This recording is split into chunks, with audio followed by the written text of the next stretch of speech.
Hi everyone, we hope you're doing well. We're hanging in there though honestly, we haven't been getting much sleep lately. Today, we want to answer a question we get a lot: how do we publish our audiobooks? First, we post most audiobooks on Patreon as paid content. They stay paid for a few months. After that, they become free to listen to on Patreon forever. A few weeks later, we post them on other places like YouTube, Facebook, and Twitter, X. Lately, things have been a bit slow in terms of new members. So we'd love your help. Please share our site with your friends or in places like Facebook groups, Twitter, X, Discord, Reddit, or novel forums. Even one share can really help us grow. Thanks so much for your support. She was a master of trap formation and Genjutsu. If it came down to a direct fight, she'd probably be dead within a few exchanges, especially against someone like Kakashi. But Kakashi's reputation worked against him. Fun was too intimidated to fight him head-on, so she kept using her home field advantage to harass him. With her speciality in illusion techniques and trap-based ninjutsu, her goal was simple: stall for time. If she could kill him, great. If not, she'd just wait for backup. This made Kakashi's life miserable. He hadn't even seen his opponent's face yet. He'd just been playing 4D chess against rocks and dirt, wasting precious stamina though he hadn't even activated his Sharingan yet. When Fun cast yet another Genjutsu, Kakashi hesitated for just a split second.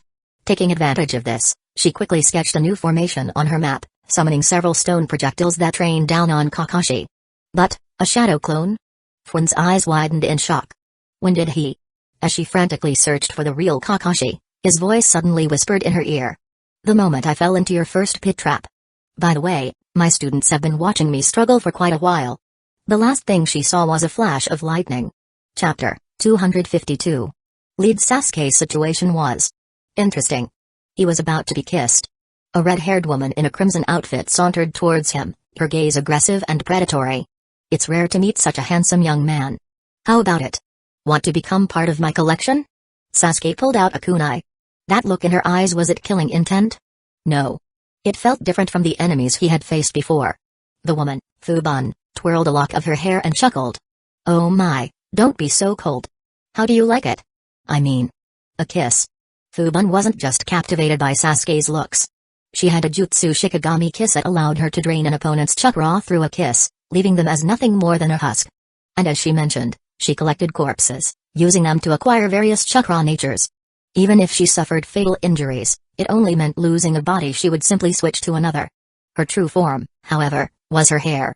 Only by damaging her hair could one harm her actual body. So for Fubon, the saying held literal truth: my blood may spill, my head may fall, but my hairstyle must remain immaculate. Sasuke remained unfazed by the mature woman's teasing. He responded with 2 kunai instead. You're no fun, Fubon pouted, her form gradually turning transparent until she vanished completely. Earth style, rock camouflage jutsu. Disappeared? Sasuke immediately activated his Sharingan. This kind of trick won't escape these eyes. Taking a moment to flex his prized red eyes, he followed up with a jutsu that matched his dramatic entrance. Fire style, great fireball jutsu. A massive fireball roared forward. Fubon reappeared, forming quick hand seals. Water style, wicked maw.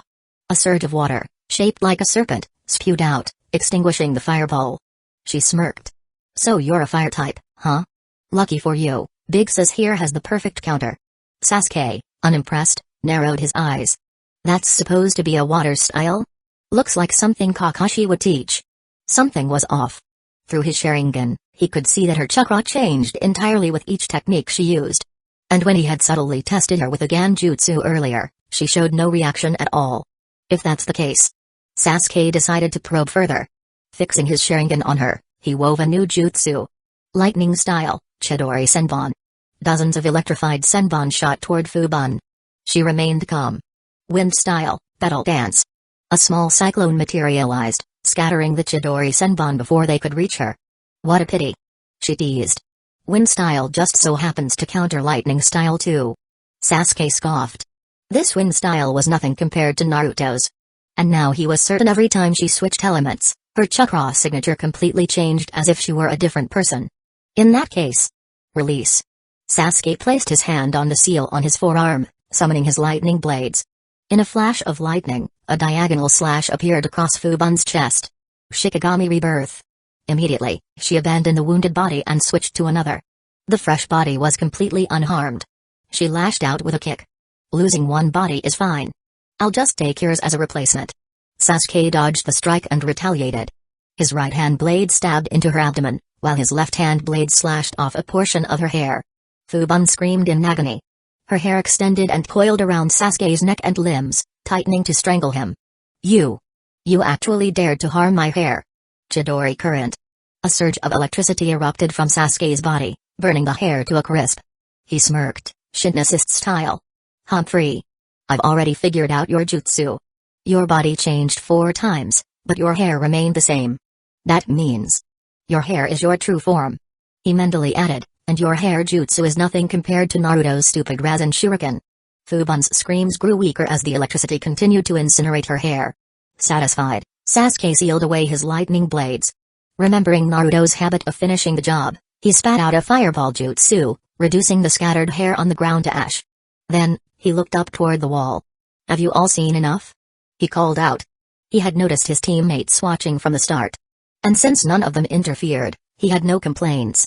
Kakashi, Naruto, and Sakura had been quietly spectating the latter half of Sasuke's battle, keeping their presence minimal. Of course, their chakra signatures stood out like a sore thumb under the Sharingan. Sakura was the first to leap down, grabbing Sasuke's arm excitedly. Sasuke, that was amazing. Sasuke gave a quiet HN in response. Kakashi casually praised him. Nicely done. Your mastery of lightning style has come a long way. Naruto, however, smirked as he watched Sasuke's ego inflate. Too bad you were the last one to finish your fight. I was squatting up there so long my legs went numb. Shut up. Sasuke snapped, irritated but unable to refute it. Sakura pouted. Don't say that, Naruto. Sasuke's opponent was really tricky.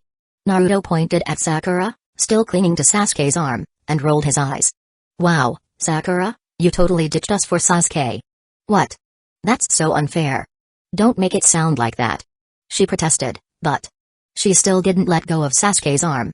Oh, my bad, Naruto deadpanned before adding, hey Sasuke, were you thinking about me during that fight? Why the hell would I? Sasuke shot back, though his voice wavered slightly. Well, I kept feeling like I was about to sneeze the whole time, Naruto muttered. Maybe you were talking crap about me. Sasuke stared up at the sky. Alright, our mission isn't over yet, Kakashi interrupted. I just managed to extract some intel. The bodies and coffins have already been moved to their leader. They should be where Pakkun and the others are tracking. Since Naruto had sent a shadow clone with Pakkun, they had a lead. Naruto turned to Kurama. Mind passing the message to my clone? After receiving confirmation, Naruto spread his hands. Alright, everybody on board. At that moment, Pakkun and the others had stopped at the base of a mountain. Naruto's shadow clone caught up with them. Hold up a second, the clone said. The main team is heading over. After leaving a tracking marker, the clone picked up Pakkun. Quick, Pakkun. Bite my neck. Otherwise, we won't make it in time. Pakkun? By the time the real Naruto arrived with the others, the first thing he saw was Pakkun standing there, jaws open, about to chomp down on the shadow clone's neck. You've gotta be kidding me. Naruto immediately dispelled the clone with a punch to the head. Like hell, I'm earning an achievement for death by dog bite. The now corpse-free Pakkun flopped onto the ground, suddenly questioning his entire existence. That pink-haired girl uses dog shampoo. This blonde kid enjoys getting bitten by dogs. And Kakashi's students are all kinda off. I wonder what weird habit the black-haired one has? Chapter 253. Failed punch my dad moment with a shadow clone gone, peace was restored. Pakkun, finally recovering from his confusion, turned to Kakashi. The target should be up on the mountain. Naruto activated his minimap. Huh? Everyone turned to look at him. What's wrong? There are 2 people up there, Naruto said, squinting at the display. And one of them is Sora. Sora? Chiraku immediately thought of the worst-case scenario. Was this a distraction using the gravesite to pull their attention away while Sora was kidnapped from the fire temple? Kakashi considered another possibility of Sora being held hostage. Either way, let's get up there. Stay cautious.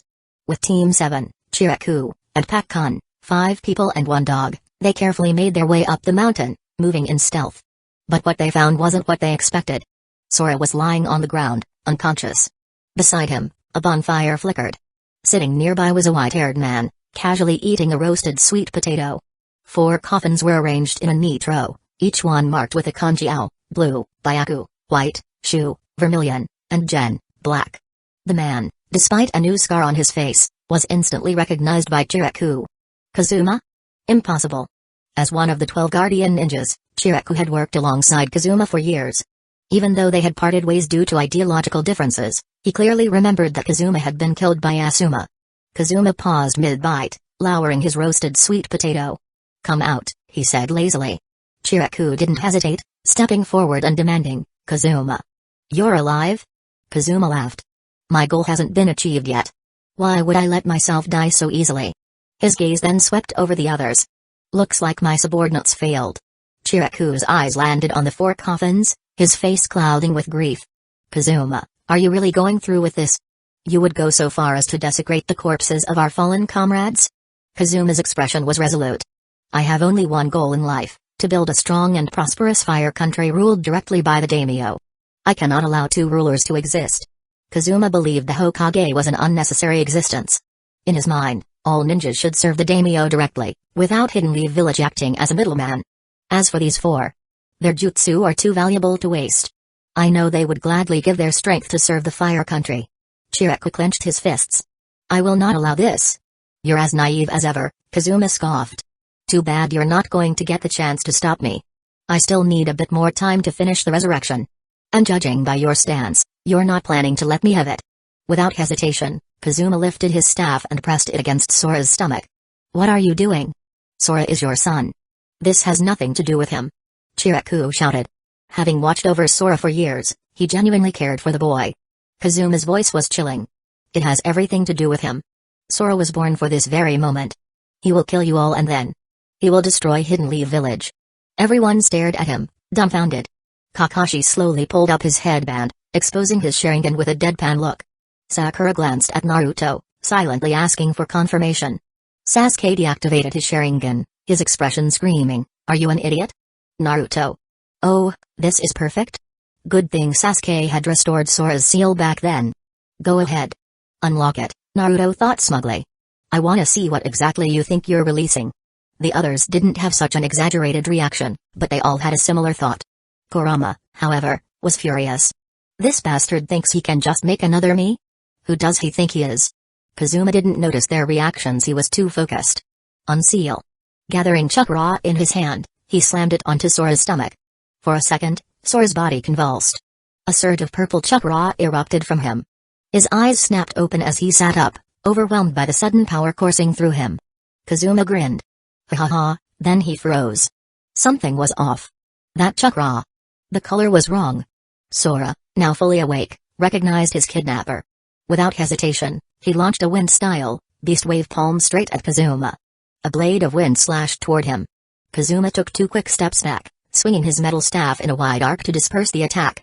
Chiriku immediately moved in front of Sora, taking a defensive stance. "It's over, Kazuma. Stop this." Kazuma's expression twisted with fury. "What did you do to him? Where is his chakra?" Chiriku's voice was calm. "We only made him normal again. That's what he wanted. What happened back then? It was all our fault." Kazuma slammed his staff into the ground. "What nonsense are you spewing? He's my son. Using him to achieve my dream is only natural." Sora's eyes widened. He had never seen his father before. And now? His first meeting with his father was this man using him as a tool? Seeing Chiriku's reaction, Sora realized Kazuma wasn't lying. His head buzzed. His blood boiled. "Why the hell would you seal something like that inside your own son?" Sora shouted, charging forward in a blind rage.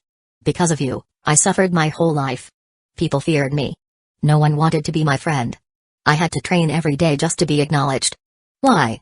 Why did you do this to me?" Fists clenched, Sora threw a punch straight at Kazuma's face. But Kazuma wasn't Minato. And Sora sure as hell wasn't Naruto. Foolish, Kazuma sneered, his staff lashing out. Thwack! The staff struck Sora's stomach, sending him to the ground. Kazuma looked down at him with disgust. "Weak. If you can't even understand this, you don't deserve to be my son." Sora clutched his stomach, gasping. But the pain in his heart was far worse. Everyone watching had had enough. In a blur, Kakashi snatched Sora away and handed him to Sakura for healing. Sasuke's body crackled with lightning. Chiriku had reached his limit. "Enough, Kazuma. If words won't stop you, I'll use force." Raising his hands into a seal, a 1,000-armed Buddha phantom appeared behind him. A deep, resonant chant echoed through the mountain. Come, O Thousand Hands of Judgment. Chapter 254. End of fight. A barrage of golden fists erupted from the thousand-armed cannon behind Chiriku, hammering toward Kazuma from all directions. Though not as grand as top transformed Buddha, it carried a similar awe-inspiring force. Kazuma knew firsthand how troublesome Chiriku's Senzoku no Sai, gift of the hermit group, was. Blocking the chakra-formed fists, he swung his staff with precision, trying to deflect the blows. But the relentless assault gave him the illusion of a true thousand-armed cannon raining fists upon him. The attacks were so continuous that he had no time to form hand seals for a counterattack. Kazuma had no choice but to infuse wind-style chakra into his staff, using it to defend while inching toward Chiriku.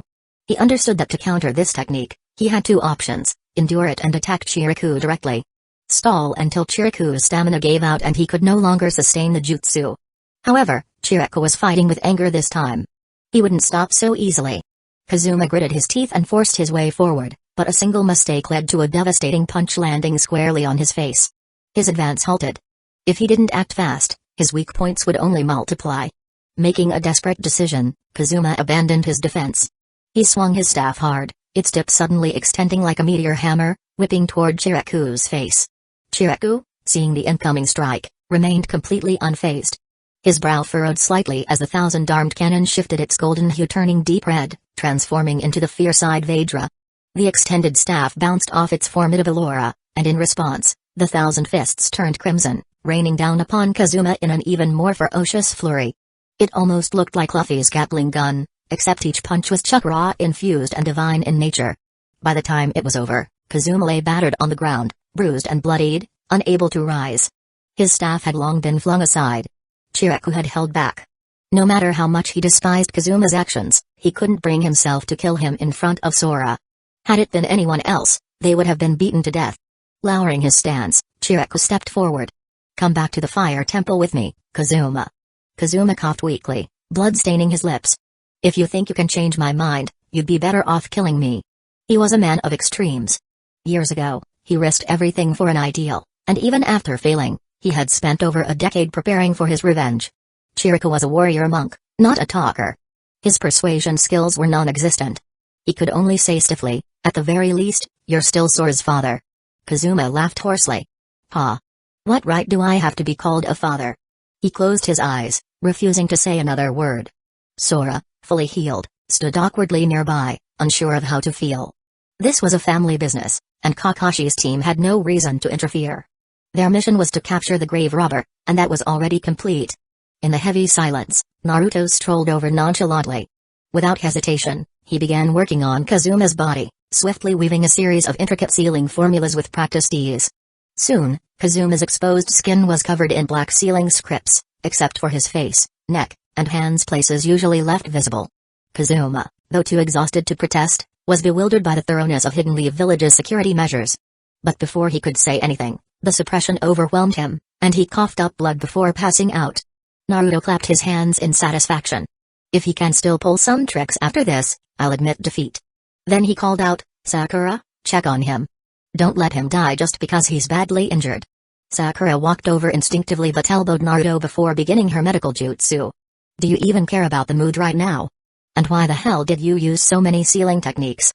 Naruto answered matter-of-factly, "They'll have plenty of time to process their emotions later. Right now, Chiriku already decided to spare him, so I just took some extra safety measures to make sure things don't get out of hand. As for the seals, he knows sealing jutsu too, so it'd be reckless not to go all out." Chiriku, after some thought, reluctantly accepted Naruto's logic. It was true that keeping Kazuma alive meant they could try to rehabilitate him over time. Sealing his abilities ensured both safety and prevented him from committing suicide. At the same time, Chiriku couldn't help but marvel at Naruto's sealing expertise. No wonder he had such perfect control over Kurama. His knowledge of Fuinjutsu was simply astounding. Once Kazuma was fully restrained, Chiriku opened the coffins to inspect the stolen bodies. Miraculously, despite all the chaos, the 4 corpses remained completely intact as if nothing had happened to them at all. It wasn't scientific. But it was ninja business. When in doubt, blame Chakra. Chiriku nodded to Team 7. "I must thank you all for your assistance." Though Kazuma was ultimately defeated by Chiriku, he knew things would have been much harder without Patkun's tracking and Team 7's interventions. Not to mention, Naruto securing Kurama's chakra beforehand prevented any unexpected disasters. Kakashi exchanged polite words with Chiriku before the group prepared to descend the mountain, coffins in tow. Naruto, however, felt strange about carrying coffins. But then he realized his shadow clones wouldn't mind. A dozen shadow clones appeared, each one dressed in black suits and white gloves, perfectly arranged in formation. 6 clones per coffin. They proudly carried the coffins down the mountain. Naruto swore he heard some kind of funeral march playing in his head. Thankfully, the clones were at least somewhat respectful. If they had gone overboard, Chiriku might have turned into fierce-eyed Vedra again. Naruto, as always, wants to learn everything by the way, Master Chiriku. Naruto mimicked the stance Chiriku had used for thousand-hand killing formation. That jutsu you used, what was that? Chiriku hesitated for a moment before replying, it is Senzoku no Sai, a power unique to monks of the Fire Temple. Any of our disciples may train in it. Naruto's eyes sparkled. So can I learn it? Chiriku gave him a knowing look. Why would someone with a power far greater than mine seek the Senzoku no Sai? Naruto didn't even hesitate. Because it looks cool. You stand there, not moving, and the enemy just gets pummeled into oblivion. Plus, that majestic cannon behind you. He had even asked Sasuke if he could copy it with the Sharingan, but Sasuke had failed, claiming the ability contained some strange, unreadable energy. Chiriku hadn't expected that answer. But seeing Naruto's clones in full funeral attire, he realized it wasn't out of character for him. With a sigh, he replied, if you wish to become a monk and train at the Fire Temple, I would be happy to teach you. Naruto, don't you dare. Kakashi immediately interrupted before Naruto could shave his head and disappear to a monastery. You've already learned enough jutsu. I've copied plenty of cool techniques over the years, I'll teach you some later, okay? If Naruto became a monk, Kakashi knew he'd be dead when he got back to Hidden Leaf Village. Kushina and Tsunade would skin him alive. Naruto pouted. Fine, I won't become a monk. But I know Buddhist scripture. He cleared his throat dramatically. The Bodhisattva Avalokiteshvara, practicing deep Prajnaparamita, perceives. Realizing he had forgotten the rest, he improvised, Satori, as fleeting as morning dew, spins thrice and disappears like dust in the wind. Chiriku. This is not Buddhist scripture. Chapter 255. Duo Chiriku, despite being a monk, clearly lacked any true great wisdom. He was completely unable to comprehend Naruto's so-called Mahayana Buddhism. Sigh. I alone am sober while the world is drunk, Naruto lamented, shaking his head. He abandoned his attempt to scam ninjutsu out of monks with made-up sutras and, under the judgmental gazes of his teammates, returned to the Fire Temple. By the time they arrived, it was already late at night. The day had been filled with tracking and combat, leaving them all exhausted. The Fire Temple was still lit by torches and lanterns, maintaining a traditional atmosphere. The monks handled the reburial of the stolen corpses and reinforced the protective barriers around the temple. As they sat down for dinner, Naruto was surprised. Huh? I thought you guys only ate vegetarian food. Since the meal was provided by the temple, he had expected simple, plant-based dishes, but there was fish and meat on the table. Kakashi, already pulling out his spiritual sustenance, Cook Paradise, replied, of course not. If they didn't eat meat, where would they get the strength to train? Though already used to his antics, Sakura couldn't help but warn him, Kakashi-sensei, reading that in a temple. Aren't you afraid of divine punishment? Kakashi, unbothered, flipped a page with one hand while eating with the other. Nah, what would be divine punishment if someone took my books away? Naruto gave him a disgusted look. You're beyond saving. After dinner, they each retired to their guest rooms for the night. Morning at the Fire Temple, Naruto was woken up by the sounds of monks training. Man, these guys are dedicated. Looking to the side, he saw that Sasuke was also awake, apparently disturbed by the noise as well. Taking the opportunity, Naruto dragged him outside for some light sparring before heading to the temple's main hall. His goal? To grab some protective charms and souvenirs. Sasuke, holding a wooden talisman between his fingers, looked unimpressed. And this is supposed to be useful? It's more of a keepsake, Naruto admitted. The Fire Temple's pretty famous, after all. He wasn't superstitious, but these charms made for good gifts for friends and family. If there was any deity in this world he might actually respect, it was Hashirama Senju's top transformed Buddha. At the temple entrance, Kakashi leaned casually against a pillar, reading as usual. Meanwhile, Sakura seemed about to enter the main hall. Naruto suddenly had a thought. If Kakashi and Sakura arrived together, did that mean Kakashi had deliberately struck this cool pose at the last second? Us waking up early isn't weird. You being up early is what's unusual, Naruto commented. Well, we are guests here, Kakashi said. Anyway, it's about time we say our goodbyes to Master Chiriku. Naruto, out of habit, sensed Chiraku's chakra. He hesitated. Actually, that might not be necessary just yet. About 10 kilometers from the fire temple, two figures moved steadily toward their destination. They both wore black cloaks adorned with red clouds. One had gray hair, wore his forehead protector around his neck, and carried a massive triple-bladed red scythe. His expression was filled with annoyance. "Oi, Pikazu? That's a temple up ahead. Why the hell are we going there?" The taller man, Pikazu, wore a Hidden Waterfall Village headband with a slash through it, marking him as a rogue ninja. His face was mostly hidden behind a mask, with only his green eyes visible. Holding a map, he responded, "That's not just any temple. The Fire Temple is one of the most renowned in the Land of Fire." Hidan, resting his scythe on his shoulder, pointed it at Pikazu. "TCH, and? You betraying Jashinism now? Lord Jashin doesn't take kindly to that, you know." "Shut up," Pikazu snapped. "You were the one who said religion could be profitable, which is the only reason I agreed to team up with you. Now I still have to make my own money." Folding the map, he tucked it away and grumbled, "And on top of that, the Akatsuki keeps forcing me to hand over my hard-earned money." "Ugh, you reek of greed," Hidan complained. "Why are we even going to this heretical temple? Weren't we supposed to be hunting the Seven Tails? There was no reason to pass through the Land of Fire. From the Land of Lightning, they could have just traveled through the smaller nations like the Land of Hot Water and the Land of Iron to reach Hidden Waterfall Village. There was also a sea route option. Instead, Pikazu had taken them on an unnecessarily long detour." With a calm, matter-of-fact tone, Pikazu answered, "If you must know, there's someone very valuable at the Fire Temple." Hidan immediately caught on. "Wait, don't tell me. You're trying to cash in another bounty?" "This particular monk is worth 30 million ryo," Pikazu confirmed. Hidan scowled. "Seriously? You're wasting time chasing bounties again. That's why our missions always take forever." "Whatever. Is this guy strong?" "Of course," Pikazu replied. "He used to be one of the 12 Guardian Ninja, an elite chosen to protect the daimyo." Hidan grinned, licking his lips. "Oh, a strong opponent? Perfect. I can offer him as a sacrifice to Lord Jashin. Since he's not a Jinchuriki, I don't have to bring him back alive, right?" Pikazu shrugged. "Just don't go overboard. He still needs to be recognizable." Hidan didn't care. "PFFT, whatever. Anyway, you're worrying too much. It's not like I can die." "Maybe," Pikazu muttered. "But don't underestimate them. If you're careless, you will die." Hidan hoisted his scythe onto his shoulder. "You should know by now that's not a warning you give me. 10 kilometers wasn't too far, but it wasn't too close either." By the time Pikazu and Hidan reached the Fire Temple gates, they saw 5 people waiting for them. Chiraku, Kakashi, Naruto, Sasuke, and Sakura stood shoulder to shoulder, each one either serious or tense. Their expressions varied. Hidan tilted his head lazily. "What's this? A roadside ambush? Whatever. We can just offer them all to Lord Jashin."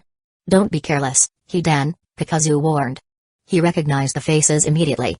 30 million. 50 million. 20 million. An easy 100 million ryo standing right there. But this wasn't an easy job. That bald guy, he's our target. But also... Pikazu narrowed his eyes. "That's Copy Ninja Kakashi. And the second coming of the Yellow Flash, Naruto Uzumaki, who also happens to be the Nine Tails Jinchuriki. And those other two? Their squad is supposedly very formidable." Pikazu quickly calculated the risks. 100 million ryo was tempting, but taking down a Jinchuriki wasn't part of the plan. The stakes were far too high. Still, Hidan never backed down from a fight. "Well, we weren't planning to grab the Nine Tails, but hey, why not? It'd still count as a mission success." Pikazu gave him a flat look. "And? What's your move?" Hidan's grin widened. "Obviously." He spun his triple-bladed scythe, the sharp edges gleaming under the sun. "We fight." Chapter 256. Team 7 vs Hidan and Kakazu -1. Naruto raised his voice, addressing one of their enemies. "Hey, you with the green eyes, you're Kakazu, right?" Hidan, standing beside him, snickered. "Oi, Kakazu, looks like you're famous now." Kakazu ignored Hidan's teasing and eyed Naruto with curiosity. "You know me?" Naruto nodded. "Yeah, I've heard that as long as you get paid, you'll do anything." "And what of it?" Kakazu said, his gaze dark with greed. "Money is the only thing that never betrays you. Are you here to lecture me? If so, you're wasting your breath. Besides," his eyes gleamed, "you're worth quite a lot yourself." Naruto waved a hand dismissively. "Nah, I'm not the preachy type. Actually, I wanted to propose a deal." Kakazu raised a brow. "Oh? Now that's interesting. What kind of deal?" Naruto pointed directly at Hidan and declared, "I'll pay you 30 million ryo for his head." "Deal?" Kakazu hesitated. It wasn't that the idea was unacceptable, he could absolutely sell off his annoying partner. But this Jinchuriki had to be insane. Naruto clearly knew who they were and what they wanted. What kind of prey does business offer to its hunters? Was this some kind of mockery? Before Kakazu could answer, Hidan slammed the base of his scythe into the ground. "Oi, you little shit. You trying to die?" He scowled. "If I get pissed off, my blood pressure spikes, and when that happens, shut up, Hidan." Kakazu cut him off, clearly fed up. Fine. But," Hidan continued dramatically, "when my blood pressure spikes, I lose all sense of purpose and just wanna wreck shit." Kakazu rubbed his temples. "Keep running your mouth and I really will sell you for cash." Hidan turned to glare at him. "The hell did you just say? You wanna meet Lord Jashin yourself?" Before the argument could escalate, Naruto interrupted again. "Sorry to butt in, but hey, you with the scythe. Hidan, right?" "Huh?" Hidan gave him a cocky look. Naruto stroked his chin thoughtfully. "I was wondering. If I converted to this Jashinism of yours, would you kill your partner for me? You think Jashin-sama just lets anyone in, dumbass?" Hidan raged. "You think this is some kind of game? That's it, I'm cutting your ass down." He lunged forward, scythe swinging. "Oi, Kakazu? You can have all the money, just help me kill them." Kakazu sighed but followed suit. After all, there was a billion ryo standing in front of him. Letting that slip away would haunt him forever. Of course, the Night-Tail's Jinchuriki had to be kept alive, but who said you couldn't extract a tailed beast later? Kakashi sighed, taking a defensive stance. "So much for stalling for time. You just had to piss them off, huh?" Naruto grinned sheepishly. Making the enemy mad is a good thing, right?" Chiriku stepped forward, his stance firm. "They seek my life as well. Allow me to take the first strike." Bringing his hands together, he chanted, "Lego, Senju Satsu. Come, oh thousand hands of judgment." Naruto had already warned Chiriku about Hidan and Kakazu's abilities. With that in mind, Chiriku chose a mid-to-long-range fighting style to minimize the risk of bleeding which would trigger Hidan's ritual jutsu. Neither Kakazu nor Hidan had ever faced this technique before, and for the moment, they were forced to take the brunt of it. A flurry of golden fists rained down, and amidst a series of rapid impacts, both Akatsuki members were knocked off their feet, sent crashing into the ground. "Ow, you bastard!" Hidan growled as he stood back up, rubbing his head. The pain wasn't something he enjoyed outside of sacrifices. Kakazu, however, remained calm. "So this is the Senzoku no Sai. No wonder it's a problem." Unlike Hidan, Kakazu hadn't taken any real damage. At the first sign of danger, he had reinforced his body using Earth-style, Earth Spirit technique that hardened his skin to an incredible degree. Chiriku lowered his stance slightly, observing. "So they really are immortal?" He had heard the rumors, but seeing it was another matter entirely. Hidan grinned, wiping his face. "That just means we're even more worthy as offerings to Lord Jashin." With a sudden burst of speed, Hidan dashed forward, twirling his scythe before flinging it horizontally toward them. The bladed chain cut through the air, aimed to slice through everyone's waists in one go. In an instant, Sasuke reacted. He drew his lightning blades, slashing upward with a metallic clang, deflecting the scythe mid-flight. "Tch. Kakazu?" Hidan jerked the chain, pulling his weapon back while continuing his charge forward. At the same time, Kakazu's hands flashed through the seals. Wind-style, pressure damage. Without warning, Kakazu's back bulged, fabric tearing as two white masked creatures emerged from his shoulders. One of them opened its mouth and an immense tornado-like wind blast erupted. The attack was massive, over 30 meters wide and high, filled with razor-sharp wind blades that tore through everything in its path. Even Hidan was caught in the blast. The temple courtyard was obliterated, stone pathways shattered, trees ripped apart, and debris flying everywhere. A storm of dust, rock, and tree fragments surged forward with Hidan tangled inside it. Water-style, water formation wall. Earth-style, earth flow wall. Naruto and Kakashi reacted simultaneously, erecting a reinforced water barrier and a thick earth wall. Naruto briefly wondered if their defenses could be combined to make a concrete wall, but now wasn't the time for experiments. Sasuke scoffed. "Using your teammate as a meat shield? Reckless." It reminded him of Naruto's training tactics, where shadow clones were sometimes sacrificed for strategic gains. But this was on another level. The Winjutsu hit Naruto's water wall first, sending waves rippling as debris embedded itself into the liquid surface. Hidan, unable to stop himself, slammed face first into the water barrier. The wind continued to tear through, splitting the water defense apart and striking Kakashi's earth wall next. Deep cracks formed in the stone and the engraved dog head on the wall was damaged beyond recognition. But the best part? Aizen, completely caught in the blast, smashed headfirst into the dog's open mouth, his entire body dangling from the wall like a poorly hung tapestry. His cloak was shredded, his scythe stuck in the stone, and his body swayed like a flag in the wind. Unfortunately for everyone else, only Kakazu had the best view of this utterly ridiculous sight. When the storm finally died down, Naruto's group emerged unscathed, but the temple gates were not as lucky. Aizen groaned, finally regaining control of his limbs. Bracing his hands against the wall, he pulled himself free only to come face to face with the destroyed dog carving. For a moment, they locked eyes. Aizen's rage meter skyrocketed. "You little shits are unforgivable." Furiously, he smashed the wall, breaking the dog's head completely. He then turned on Kakazu. "And you. I swear I'm gonna kill you someday." Chapter 257. Team 7 vs Aizen and Kakazu -2 aura. Sakura's fist smashed into the earthen wall, reducing it to rubble as chunks of stone scattered in every direction.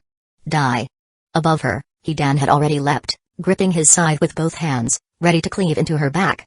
However, before his blade could reach her, a golden chain suddenly appeared in his vision. He had no idea what it was, but instinct took over, and he used his scythe to knock it aside. "Idiot! Behind you!" Kakazu shouted as he sprinted forward, forming hand seals. But it was too late. Still airborne, Aizen turned his head only to see 2 more golden chains. What the hell are these? One chain coiled tightly around his legs, binding them together as it crept upward. The other wrapped around his arms, pinning them to his sides. Before he could react further, Sasuke had already pulled Sakura away from danger, while Aizen plummeted to the ground. With a heavy thud, he landed, his body completely restrained, trapped like a silkworm in a cocoon. "You fuckers." Aizen began cursing the moment he hit the ground. But just as he opened his mouth, zap! Rikiri! Kakashi's lightning blade slashed clean through Aizen's neck. His head rolled away, stopping 2 meters from his body. 2. Aizen spat dirt from his mouth. "That hurt, you assholes." But despite his complaints, his body remained completely functional. "Oi, Kakazu? Get your ass over here and fix me."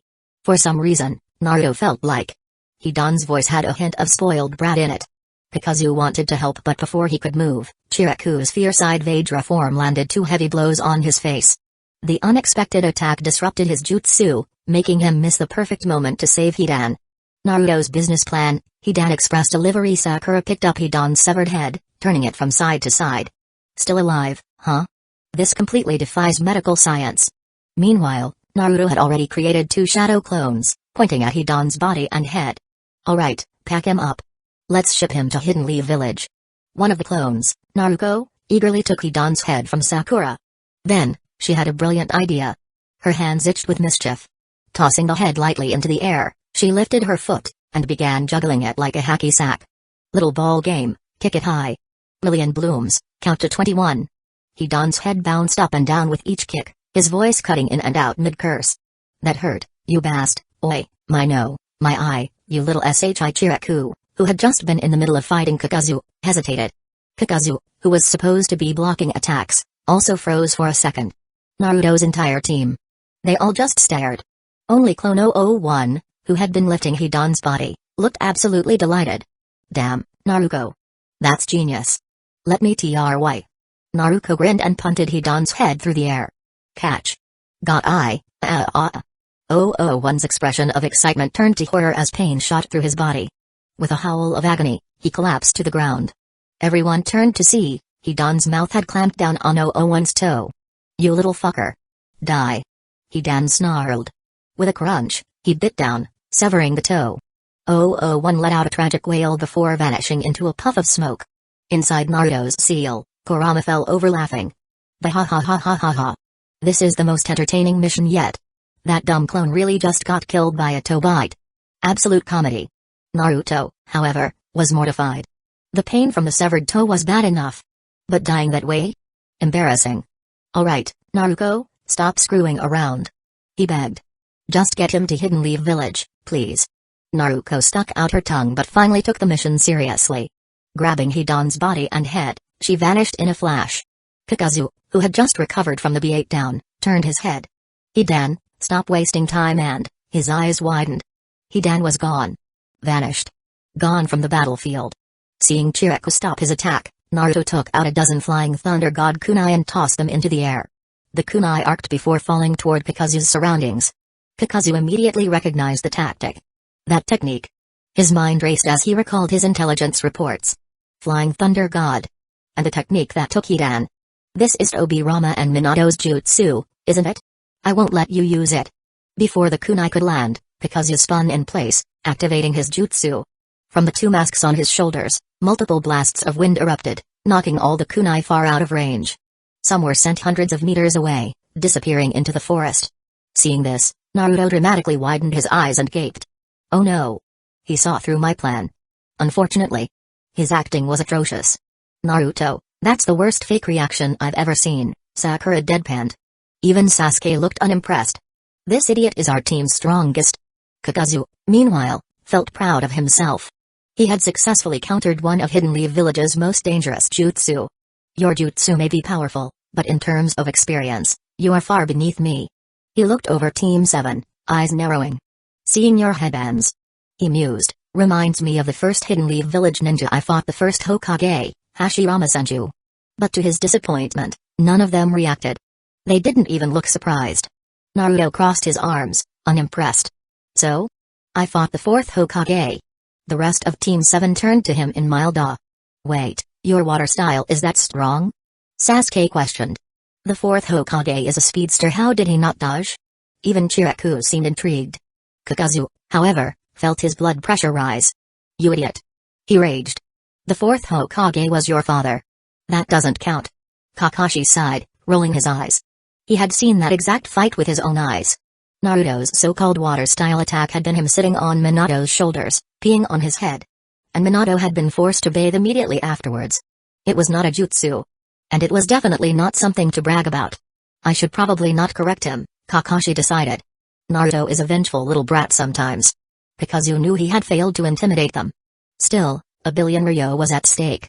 Even if it was risky, he had to try. Wind style, pressure damage. Fire style, searing migraine. Both of his remaining masks attacked simultaneously. One unleashed a blazing inferno, while the other created a devastating windstorm, combining to form an attack powerful enough to incinerate everything in its path. It was his final gamble.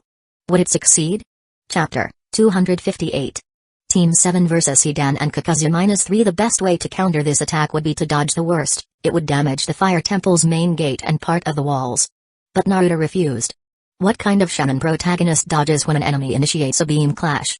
So, leave this to me. Water style, exploding water colliding wave. A massive tidal wave surged forward, expanding far beyond the range of Kakazu's combined wind-fire jutsu. Normally, a single water-style jutsu wouldn't be enough to extinguish such a powerful elemental combination, but talking about elemental advantages without considering scale is just bad science. Kakazu's wind-fire combo had a multiplicative effect, but Naruto? He had a literal tailed beast's chakra at his disposal. His output was simply larger. Kakazu's attack could probably evaporate a small pond, but not a damn lake. SHHHHHHHH. As fire met water, a massive cloud of steam erupted, momentarily blinding the battlefield. The remaining wind energy tried to push the waves back, but Naruto poured in more chakra, ensuring his water style maintained dominance. Kakazu, unlike certain ignorant opponents, didn't waste time screaming, "You call this a water style?" Instead, he muttered, "This kind of water style. It reminds me of that damn shark-faced bastard." While not exactly surprised, he still found it unnerving. That guy had been called the tailed beast without a tail. And this kid? He actually had a real tail beast inside him. This is the power of a natural disaster, Chiraku muttered in awe. Naruto briefly wondered if he was just grateful that the temple's repair budget wasn't about to skyrocket. Kakashi and Sakura? Completely unfazed. They'd long since grown accustomed to Naruto's absurd chakra output. Only Sasuke looked giddy as he observed the rising steam. Just a little longer. This is perfect? Thanks, Naruto. As the smoke cleared, the ground on Kakazu's side was scorched, but also lightly flooded with leftover water. Then, they saw him. Kakazu's cloak was shredded, revealing 4 additional entities, each wearing a white mask on its face. His modified body was on full display. Kakazu wasn't just a rogue ninja, he was a walking organ transplant facility. Thanks to Earth Grudge Fear, Jiamu, he could steal hearts from other shinobi, gaining both their elemental affinities and extending his lifespan indefinitely. As long as he had a fresh supply of hearts, he could theoretically live forever. It was basically Orochimaru's body-swapping technique, but less sci-fi horror and more Frankenstein's monster. Honestly, if Orochimaru hadn't been so obsessed with Uchiha DNA, he probably would have tried to steal this technique. The real problem was that Kakazu was now functionally 5 different high-ranking shinobi in one. Now, it's 5 on 5. Kakazu declared. Your hearts. And that 1 billion Ryo. I want them all. One of the masked entities suddenly opened its mouth, unleashing a flash of electricity. Lightning style, false darkness. The attack resembled an electromagnetic railgun, just without the coins or compressed force. Kakashi stepped forward, raising both hands. Lightning style, twin lightning shocks. A blinding blue shield formed around him, intercepting Kakazu's lightning blast. But beads of sweat formed on his forehead. It was clearly straining him. Kakashi-sensei, you good? Naruto asked, already preparing to refuel him with chakra. If you've got time to joke, help out. Kakashi snapped, pushing more chakra into his technique. I got this. Sasuke smirked, lifting his Kusanagi sword, the blade crackling with purple electricity. Now was the perfect moment. Lightning style, Kirin. From the thunderclouds above, a gigantic, dragon-like beast coalesced, its fierce gaze locking onto Kakazu's group. Then, it dove. He is controlling natural lightning? Kakazu's eyes widened. But his battle instincts kicked in. Wind style, pressure damage. Water style, water encampment wall. Wind technically beats lightning but only when the power levels are equal. And this was real lightning. His rush defenses weren't enough. Boom. The devastating bolt slammed into Kakazu's formation, shattering 2 of the masked entities instantly. Kakashi, still holding his technique, felt the opposing lightning vanish. Lowering his hands, he exhaled. That took care of that. Chiraku stood frozen in shock. Naruto using an absurdly powerful water style? I can't accept that, he's a Jinchuriki, after all. But this Uchiha. How is he also this strong? The Land of Fire's young generation was terrifying. As the thunderous echoes faded, Naruto observed the battlefield. Huh? How'd I do? Sasuke asked. You got 2. 3 of them burrowed underground. What? Sasuke's Sharingan locked onto the impact site. Indeed 2 scorched corpses remained, their masks shattered. But the others? Gone. Did they use those 2 as shields? Sasuke clenched his jaw. Damn it. Where did they run? Naruto, completely unconcerned, shrugged. Relax. We'll just track them down. He wasn't worried. Because clothes were already off. No way Kakazu was surviving the day. Casually, Naruto stored the 2 remaining heart monsters in a scroll. Kakashi spoke up. Chiraku, it's best if you stay at the temple. We need someone guarding in case of more surprises. Chiraku nodded, bowing slightly. Understood. I owe you all my gratitude. In truth, he knew that without their help, he would have died tonight. Kakashi, however, knew the real reason for the attack. They weren't after Chiraku, really. They wanted the 9 tails. And now we're the ones dragging them away from the temple. We caused this mess. Bidding farewell to Chiraku, the team pursued Kakazu. Then, boom. A distant explosion. Naruto smirked. He just lost another life. Chapter 259. Dead earlier, Naruto had thrown dozens of flying thunder god kunai toward Kakazu, but the man had blasted them hundreds of meters away in all directions. And now? Those kunai were coming in handy. As soon as Kakazu began to flee, Naruto had Kurama alert his shadow clone, which had already transported Tsunoda and Jiraiya to intercept him. All that time spent bantering with Kakazu and Hidan? It wasn't just to provoke them. Naruto had been relaying information back to Hidden Lee Village and buying time for reinforcements. And now? Kakazu had run straight into a disaster. Kakazu stumbled, crashing into a massive crater in the ground. The diameter of the hole was over 10 meters, and the stone beneath him cracked like a spiderweb. Inside the crater's center lay one of his heart creatures, lifeless. On the crater's edge was another one, equally ruined. The first had been obliterated by Tsunoda's divine justice from above. The second? Jiraiya's raw Sengon special. Now, Kakazu was panicking. Only one heart remained.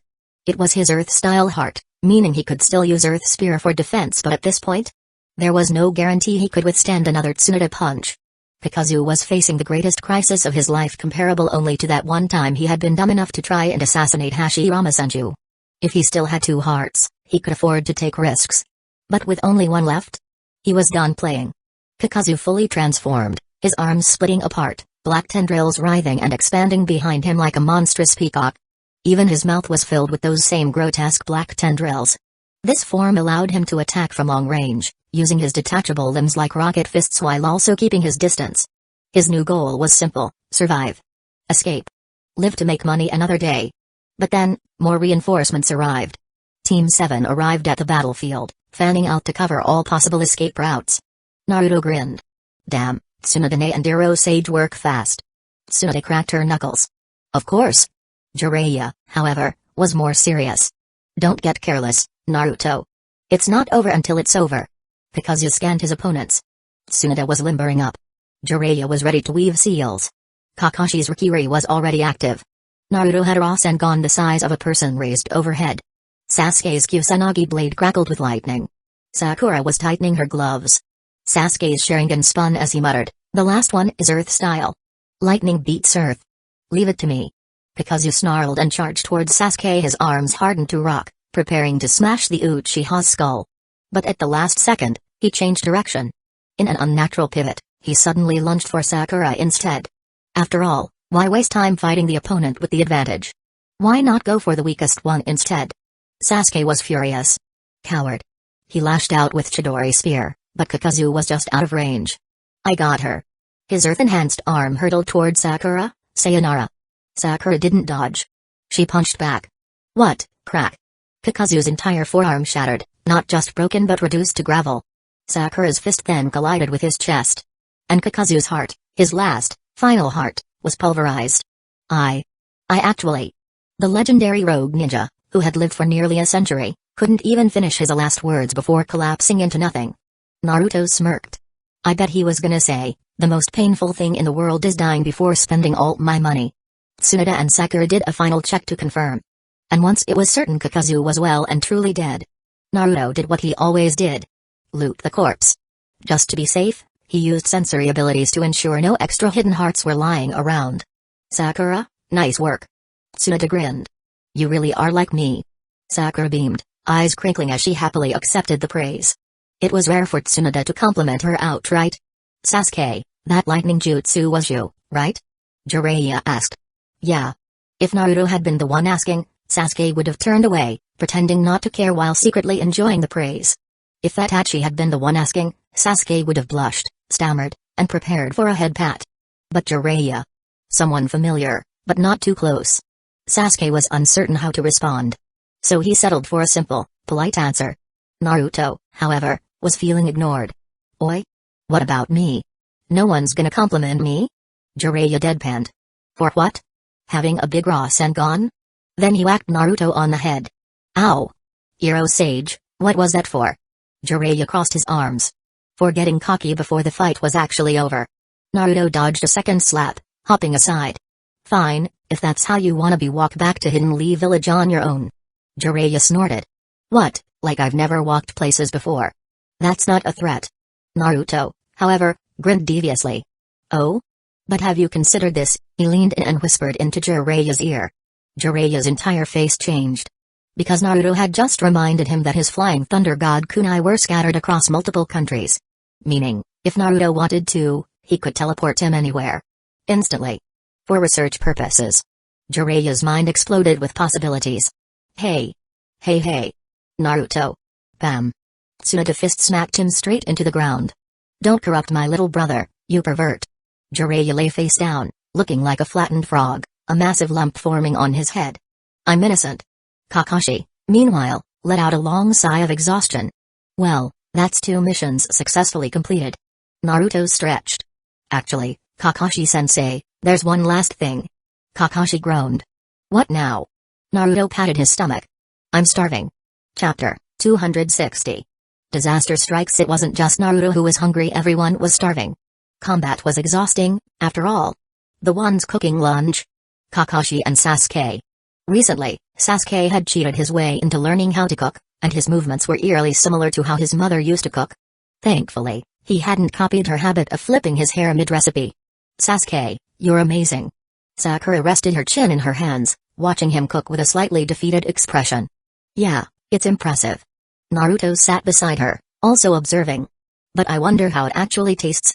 If Sasuke's food turned out to be as terrible as his attitude sometimes, then his girlfriend was doomed. Tsunade and Jiraiya were already back in Hidden Lee Village, having been sent home by Naruto. Jiraiya was eager to interrogate Hidan for any intel. Tsunade, meanwhile, was fascinated by the idea of an immortal ninja, particularly one like Hidan. If he was truly immortal, he might become a limitless resource for Hidden Leaf Village's medical research. Imagine having a dissected human whose organs kept functioning. The contributions to medical science would be groundbreaking. Smells amazing. Sakura happily took a bite of Sasuke's cooking and immediately felt at peace with the world. It really is good, Kakashi commented, smiling under his mask. Naruto, seeing that the others had tested for poison, finally took a bite himself. His eyes widened. Exclamation mark 5 stars, Sasuke was smirking now. Maybe he should cook for Itachi next time. With full stomachs, the team finally set off for home, stopping by the fire temple to inform Chireko of their success. Naruto was in high spirits, not because of Sasuke's cooking, but because they had just taken out 2 major Akatsuki members. And then, an interesting thought hit him. Wait. Is the Akatsuki about to go broke? Kakazu, their chief financial officer, was dead. How would they fund operations now? He started listing members in his head. Konan? No way. That woman was a walking money furnace. Deidara? Impossible. The guy could barely resist blowing up things inside his own base. Nagato? Yeah, right. That guy was too busy thinking about war. Then there was Kisame, Tobi, and Black Zetsu. Naruto blinked. Hold up. That's it? Akatsuki was running low on members. It was actually kinda sad. Hope they don't recruit anyone new, he thought. He had no idea how far along they were in hunting tailed beasts, but honestly, he was rooting for Akatsuki to go bankrupt before they could finish. The journey home was smooth, almost too smooth. No fights. No random bandits. Not even a couple of stray cats fighting in an alley. Even after returning to Hidden Leaf Village, things remained peaceful. Days passed without incident. Until a massive announcement shook the village. What? Hidden Cloud's village was destroyed? Naruto stared at Minato, completely stunned. Beside him, Kushina's expression mirrored his own. Tsunade and Jiraiya, who had received the intel first, looked extremely grim. It's true, Minato confirmed. He pushed forward a stack of photos. These are images from the scene. It won't be long before the whole ninja world knows about this. The Land of Lightning was almost entirely surrounded by sea, with only a small land border connecting it to the Land of Frost. Hidden Cloud's village itself was built high in the mountains, making it one of the most well-defended villages in the world. It was so difficult to invade that, during the previous ninja wars, most nations didn't even bother attacking unless absolutely necessary. And yet, now, in the photos before them, Hidden Cloud's village was gone. The once mighty hidden village was nothing more than a massive crater. Entire mountain peaks had been severed, leaving behind jagged, unnatural cliffs. The ground was littered with shattered debris. Every building had been crushed beyond recognition. The few survivors in the images wore grief-stricken expressions as they cleared rubble, likely preparing to rebuild. There were no signs of a battle, only destruction. These photos were taken after the attack, meaning whoever did this had already left. It had to be pain, right? Naruto barely stopped himself from saying good job out loud. Horrifying. He corrected himself when he noticed everyone staring at him. Kushina placed a firm hand on his head, silencing him. She didn't like Hidden Cloud's village, but she didn't want so many innocent people to die. Minato spoke gravely. Hidden Cloud's village suffered catastrophic losses. The 8th Tail's Jinchuriki was captured. The Raikage was critically injured. Even with evacuation protocols, civilians still suffered casualties. Minato wasn't fond of Hidden Cloud's village, but seeing such devastation made him uneasy. He also couldn't help but wonder, if Hidden Leaf Village were attacked the same way, could he stop it? Tsunade was thinking the same thing, considering how many casualties her medical ninjutsu could save in a scenario like this. But the one most shaken was Jiraiya. This was the work of his student. And he blamed himself. Minato read Jiraiya's thoughts instantly. Jiraiya-sensei, I understand. He met his old teacher's gaze. I also have a student who lost his way. I also want to stop him. But even if we defeat Pain, another will take his place. Not because of Madara. Not because of Black Zetsu. But because this world remains broken.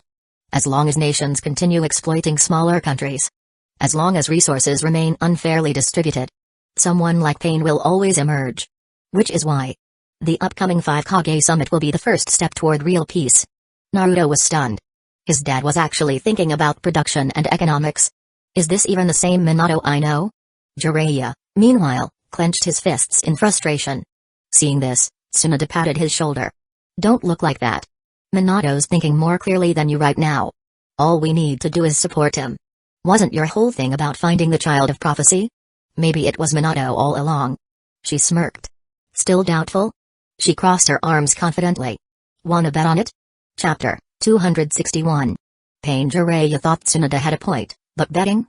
That was out of the question, completely impossible in this lifetime. He didn't want to jinx his student. I get it. I'll fully support Minato, but I'm staying out of any bets. Hearing this, Naruto and Kushina both let out a sigh of relief, and even Minato looked slightly affected. Although everyone present felt that Tsunade's legendary bad luck with gambling was probably just a coincidence, the sheer thought of it was unnerving. Only Tsunade was dissatisfied. TCH, how boring. Jiraiya made an effort to look carefree and grinned. If you're bored, how about I take you out for a drink? Fine, but you're paying. Tsunade turned and walked off without hesitation. No problem. Jiraiya agreed readily. Truthfully, he needed a drink himself to calm down. Naruto wanted to remind them that it was still work hours, but the words got stuck in his throat. In the end, he decided to let the old folks have their moment to relax. Jiraiya wasn't the only one in need of a moment to collect himself, so was the fourth Raikage. For as long as he had been a shinobi, he had never experienced such a profound sense of helplessness. He had watched, powerless, as his village was reduced to ruins. He had seen his brother taken away, unable to do a thing to stop it. Even when he had faced Minato Namikaze over a decade ago, he had believed that if he could just get a little faster, he could defeat him. But this time, the enemy was simply too bizarre. A mere 6 individuals had dared to invade Hidden Cloud's village in search of the 8 Tails. Mysterious and powerful summons. Strange and devastating explosive weapons. A technique that absorbed ninjutsu and chakra completely. A power that could extract souls. A force that repelled and attracted with terrifying might. And worst of all, explosive tags that seemed to be everywhere. Any one of these abilities alone would be formidable. But when combined and used in perfect coordination, they became an overwhelming force that crushed everything in their path. Even with Hidden Cloud's village's elite rallying to counterattack, they had only managed to take down 3 of them. Even after using the amber purifying pot, they had only sealed 1. In the end, they had still lost, defeated by a single technique that had flattened the entire village. Even Killer Bee, despite fully transforming into the 8 Tails, had only ended up being sealed inside a massive stone sphere and taken away. Cough. Cough. The Raikage opened his eyes, pulling himself out of painful memories. He tried to sit up, only to feel a sharp pain in his right arm. Raikage-sama, you shouldn't exert yourself yet. Mabui hurried over to support him. He glanced at his bandaged right arm and suddenly remembered he had attempted his lariat attack, only for an unseen force to stop him mid-strike, snapping his arm in the process. But he had no time to dwell on his injuries. Mabui, what's the status of our intelligence analysis? We've made some progress. The pain we sealed in the amber purifying pot specialized in summoning jutsu. His body was embedded with several of these black rods, which we believe function as signal receivers. Given their ability to share vision across all 6 of them, we suspect they may not be actual people, but rather some kind of puppets. Mabui held up one of the black rods. They had only managed to capture a single pane, the others had been retrieved before they could be examined. If she hadn't used heavenly transfer at the last moment to teleport the amber purifying pot away, they might have lost even that. The Raikage was silent for a moment before murmuring in frustration, so? We fought with everything we had, and we didn't even see the real enemy? That's right. Also, one of the panes never revealed their ability, so we still lack complete information. For Mabui, this realization was a bitter pill to swallow. No matter how carefully she had devised strategies, it had all been meaningless in the face of that attack almighty push. Feel the pain. Mabui knew she would never forget those words for the rest of her life. Any news on B? Where did that pain go after leaving? A stone sphere that size should be easy to track, right? The Raikage knew the chances were grim. The enemy had likely taken every precaution against being followed. But this was his brother, he had to hold on to even the smallest hope. I'm sorry, Raikage-sama. Mabui's voice carried a rare tone of defeat. None of the tracking squads returned unscathed.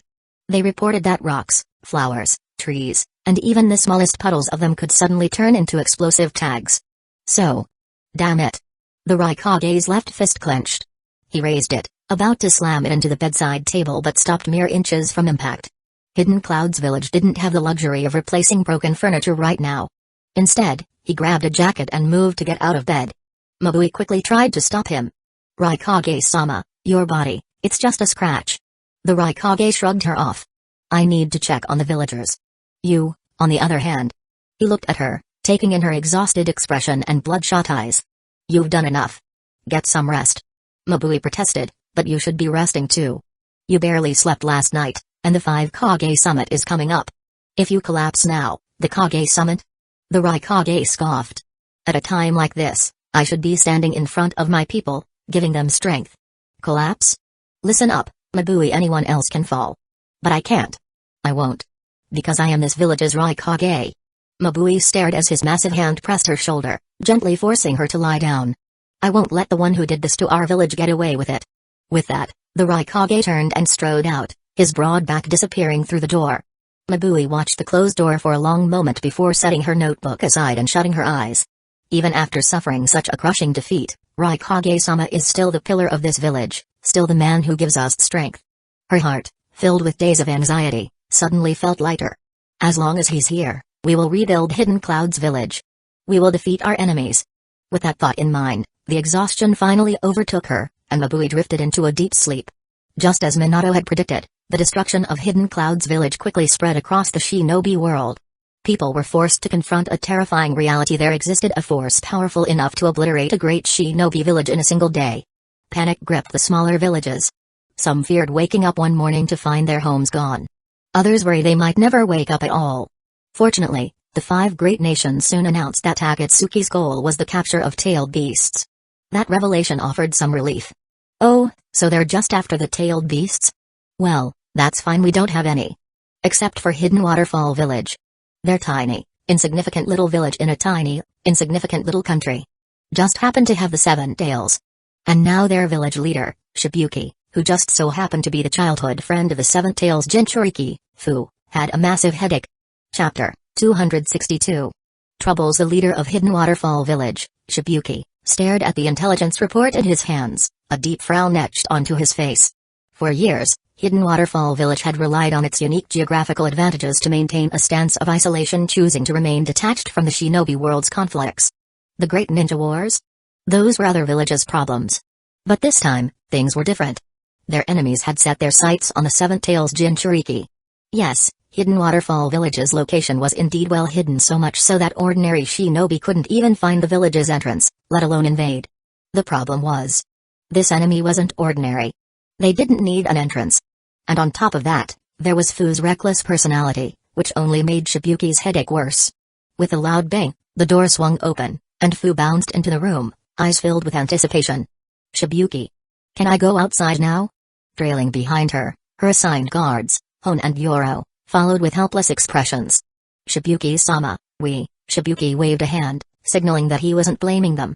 Then he turned to Fu and sighed.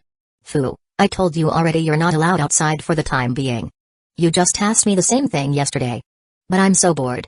Fu whined, throwing herself onto the floor and flailing her arms and legs. "Naruto and the others promised they'd come visit me, but they never did. So mean." Shibuki pinched the bridge of his nose. "You mean Naruto Uzumaki? He's a jonin now, of course, he's busy. Unlike you, he's not running around causing trouble for his village leader. And he's a Jinchuriki too," Shibuki thought to himself.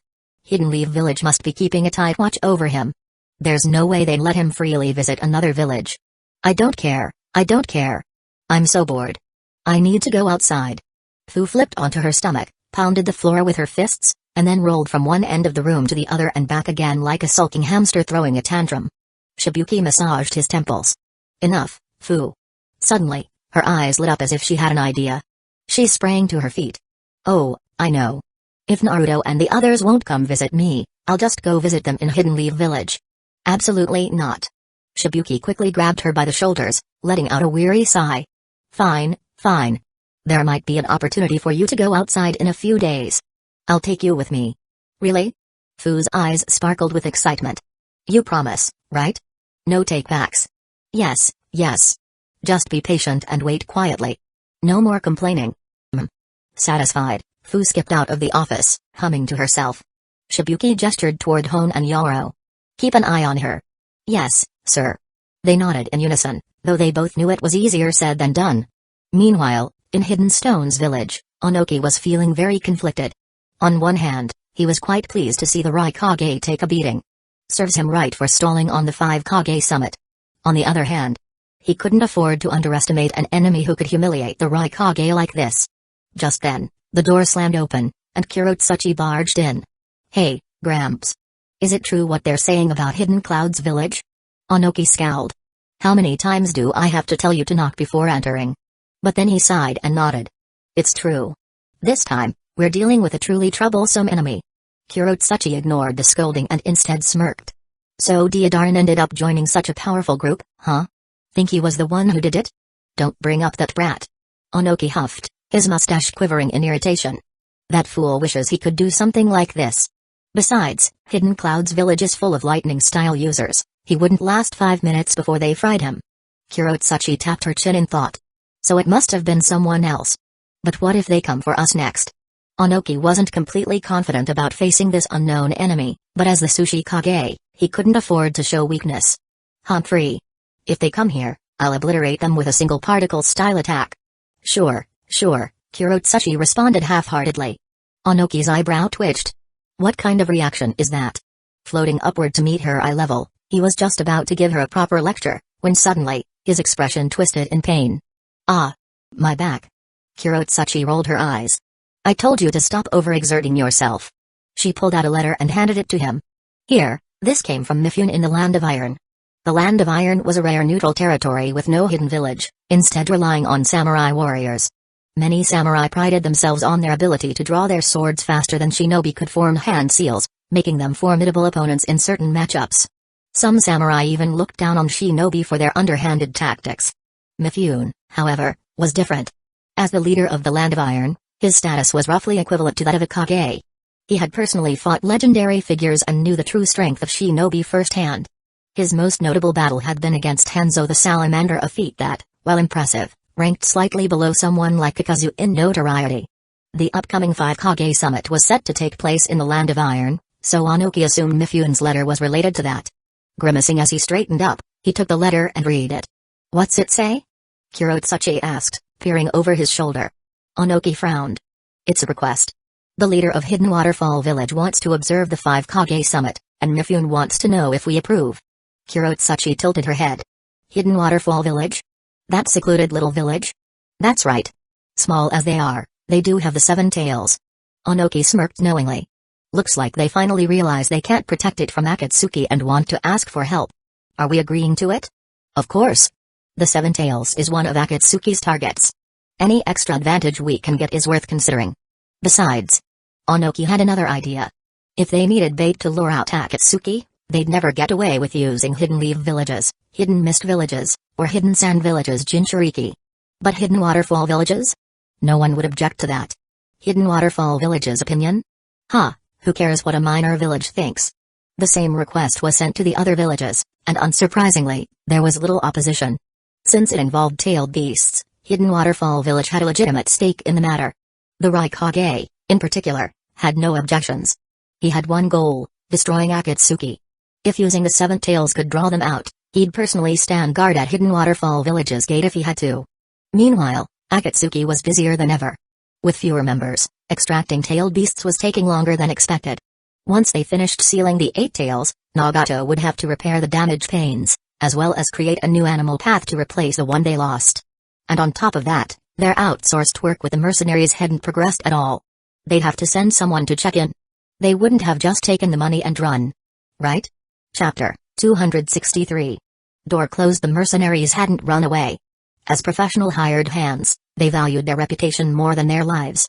Since they had already accepted Akatsuki's payment, they were committed to completing the job. It absolutely had nothing to do with the fact that, after hearing what had happened to Hidden Cloud's village, they were terrified of getting obliterated. Ever since news of Hidden Cloud's village's destruction spread, Hidden Mist Village had intensified its security. Yagura was even considering relocating Utakata outside the village to avoid endangering civilians. Thanks to these heightened security measures, the mercenary group found their infiltration plans increasingly difficult. They were forced to set up their hideouts farther away, making it nearly impossible to sneak in and capture the Jinchuriki. A man in green attire, clearly impatient, grumbled, "Boss, isn't Akatsuki screwing us over? We finally had the layout figured out, and then they went and caused this huge mess.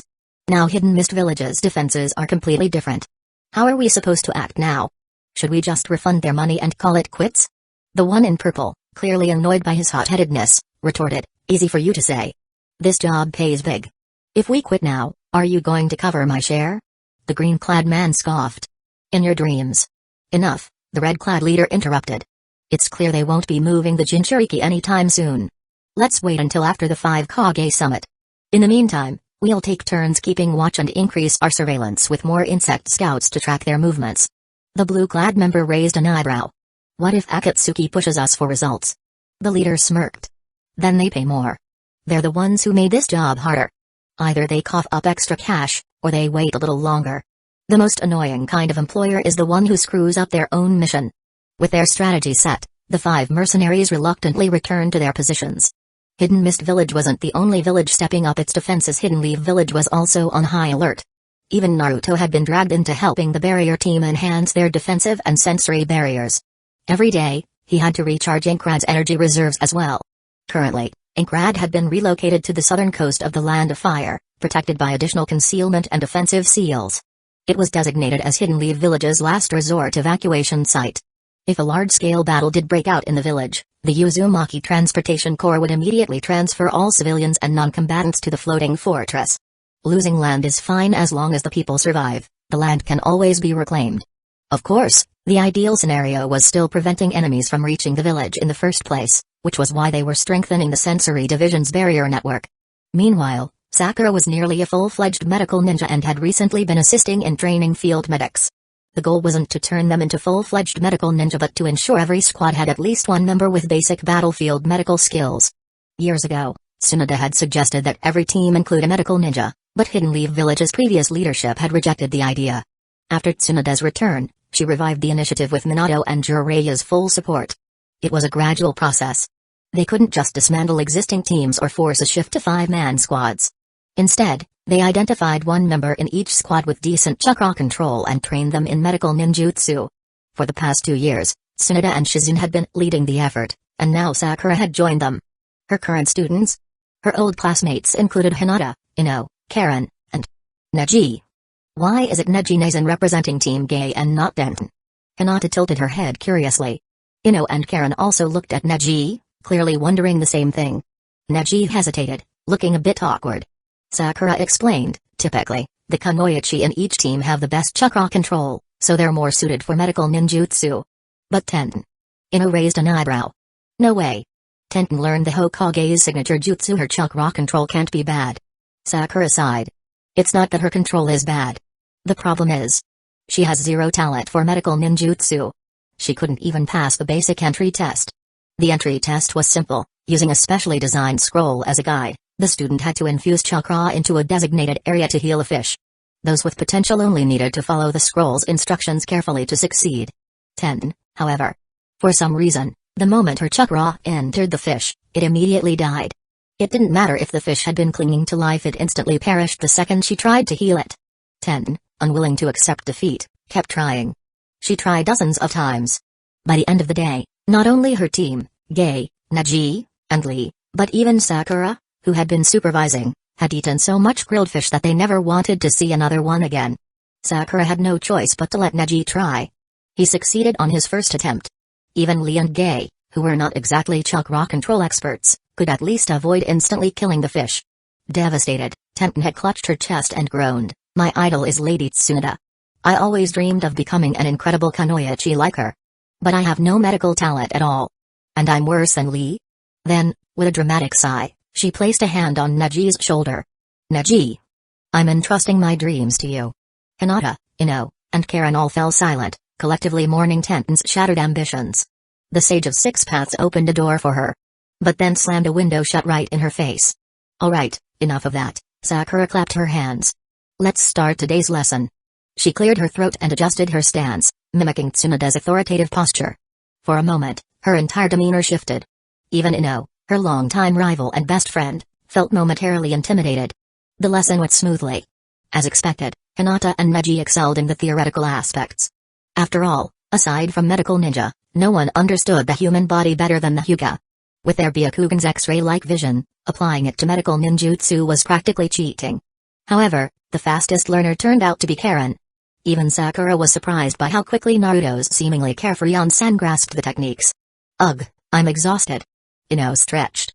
Then her eyes brightened with an idea. Since we're all together, how about we go to the hot springs? She sighed dramatically. Though, I have heard rumors about peeping toms lurking around. I haven't dared to go in ages. Karen adjusted her glasses. No problem. My mom set up a special barrier around the baths. No one can see through it. Sakura grinned and cracked her knuckles. Tsunade-sensei also mentioned this problem. She caught one of the perverts red-handed and beat the crap out of him. Then it settled. Ino cheered. Hinata, you in? Hinata hesitated, a bit shy. Oh, okay. I'll head home first, Neji said, already excusing himself from the conversation. Do you want me to invite Tenten? Of course. It'll be more fun with everyone, Ino nodded eagerly. Then she turned to Karen. Oh, and invite Yakumo and Hiku too. Karen sighed. How many times do I have to tell you? Hiku is a guy. Chapter 264. Hot Spring. Steam filled the air as 6 young women stepped into the hot spring after rinsing off, their silhouettes hazy in the mist. To keep their hair from getting wet, Sakura, Ino, and Karen tied theirs into high ponytails, giving them an energetic and stylish look. Hinata and Yakumo neatly coiled their long hair atop their heads, exuding an air of elegance. Meanwhile, Tenten kept her signature twin buns, looking as lively as ever. Tenten, half submerged in the water, rested her arms on the pool's edge and placed her chin atop them, letting out a long sigh of satisfaction. Nothing beats a hot bath after a long day of training. Agreed. Ino leaned back against the pool wall, tilting her head slightly to expose her neck and the curve just below. Then, with a teasing smile, she added, But Tenten, you sound like an old man complaining about life. Tenten groaned. Ugh, whatever. If you had a teacher who wore a green spandex bodysuit, you'd be the same. PFFT, Ino burst out laughing at the mental image of Might Guy, but her amusement quickly faded. Well, my chain-smoking teacher isn't much better. She turned to Karen and Yakumo. Hey, don't your sensei ever try to make him quit? At first, she didn't care, Yakumo answered, a mischievous smile playing on her lips. I even caught her lighting his cigarettes for him a few times. But lately, she's started restricting him. Huh? Why? Ino, Sakura, and Hinata all perked up, while even Tenten turned over, clearly eager for gossip. Seeing their curiosity, Yakumo decided to spill the secret before Karen could steal her thunder. Because Kurenai-sensei is pregnant. Oh, that makes sense. 4 nods of understanding followed. 2 seconds later, pregnant? Their collective shock nearly made the entire bathhouse tremble. Hinata, face burning red, stammered, but Asuma-sensei and Kurenai-sensei aren't even married yet, are they? With a loud splash, Ino shot up from the water, causing ripples to spread. Clenching her fists, she growled, that damn old man. I knew he was no good. Karen, amused, pushed her glasses up her nose. It's not that bad. They've been together for a long time now. Besides, Kurenai-sensei is gorgeous. That scruffy bearded guy totally lucked out. I wonder when they'll actually get married, Yakumo mused, resting her chin on her hands. Like many girls her age, she had a romanticized view of weddings. Though, she couldn't help but think that a beautiful bride like Kurenai standing next to a cigarette-chomping Asuma would be a bit of a mismatch. Ino clenched her fist. I have to interrogate him about this later. Ino. Hinata hesitantly pointed at something. Huh? What? Ino glanced down, then shrugged. Who cares? We're all girls here. She casually sat back down. Then, turning toward Hinata, she smirked. Speaking of which, why have you been covering yourself this whole time? Yeah, Hinata, relax, Sakura encouraged. A bath is meant to be enjoyed freely. Exactly. Tenten nodded. Just lower your arms and let yourself soak. Hesitating for a moment, Hinata slowly followed their advice, allowing her body to sink naturally into the water. And that's when she realized something was very wrong. 5 pairs of eyes immediately locked onto her. Stare. Feeling their intense gazes, Hinata panicked and instinctively brought her arms back up. It's just. They float. She murmured, barely above a whisper. Unfortunately for her, all of them were highly trained kunoichi. Their hearing was excellent. Silence fell over the group as 2 of them, Sakura and Karen, lowered their heads. Their faces darkened, shrouded in shadow. Damn it. I'm so jealous. Overwhelmed by envy, both Sakura and Karen sank deeper into the water until only their eyes remained above the surface, quietly blowing bubbles. Meanwhile, Ino recovered quickly, flashing a mischievous grin. Hey, Hinata, can I? Before she could finish, Sakura suddenly snapped out of her sulking state and lunged forward, wrapping her arms around Hinata. I have to check this for myself. Wait, Kaya. Meanwhile, Naruto had no idea what Hinata was going through at that moment. And he probably wouldn't find out anytime soon. Just like he remained unaware that Sasuke had been secretly training behind his back, planning to surprise him with his progress. Sasuke, you've been going there again, haven't you? Fugaku regarded his younger son with quiet scrutiny. Lately, he had been paying more attention to Sasuke. His eldest son had already grown into a responsible, mature shinobi, but Sasuke still had room to grow. Fugaku had came to agree with Minato's advice that as a father, he needed to guide his sons properly, especially when they were struggling. Humphrey. That man once asked me for parenting advice. Ridiculous things like what should I say when I first meet my son? And now he's the one teaching me how to be a better father. As the sun set, Sasuke finally returned home, looking tired and covered in dirt. He was just about to head for a bath when his father's words made him pause. He nodded stiffly. Yeah. Fugaku set down his teacup and, after a brief silence, asked, how's your progress? Sasuke internally sighed.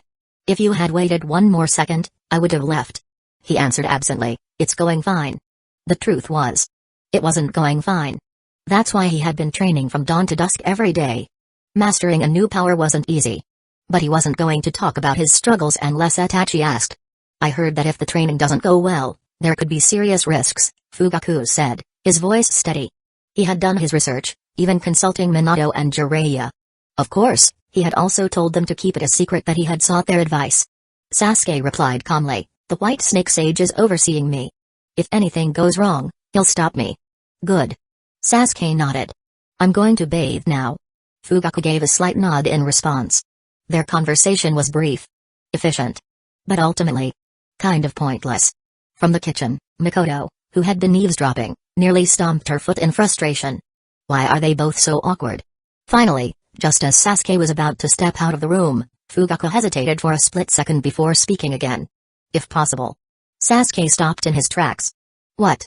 Fugaku remained composed. If possible, try to come home earlier.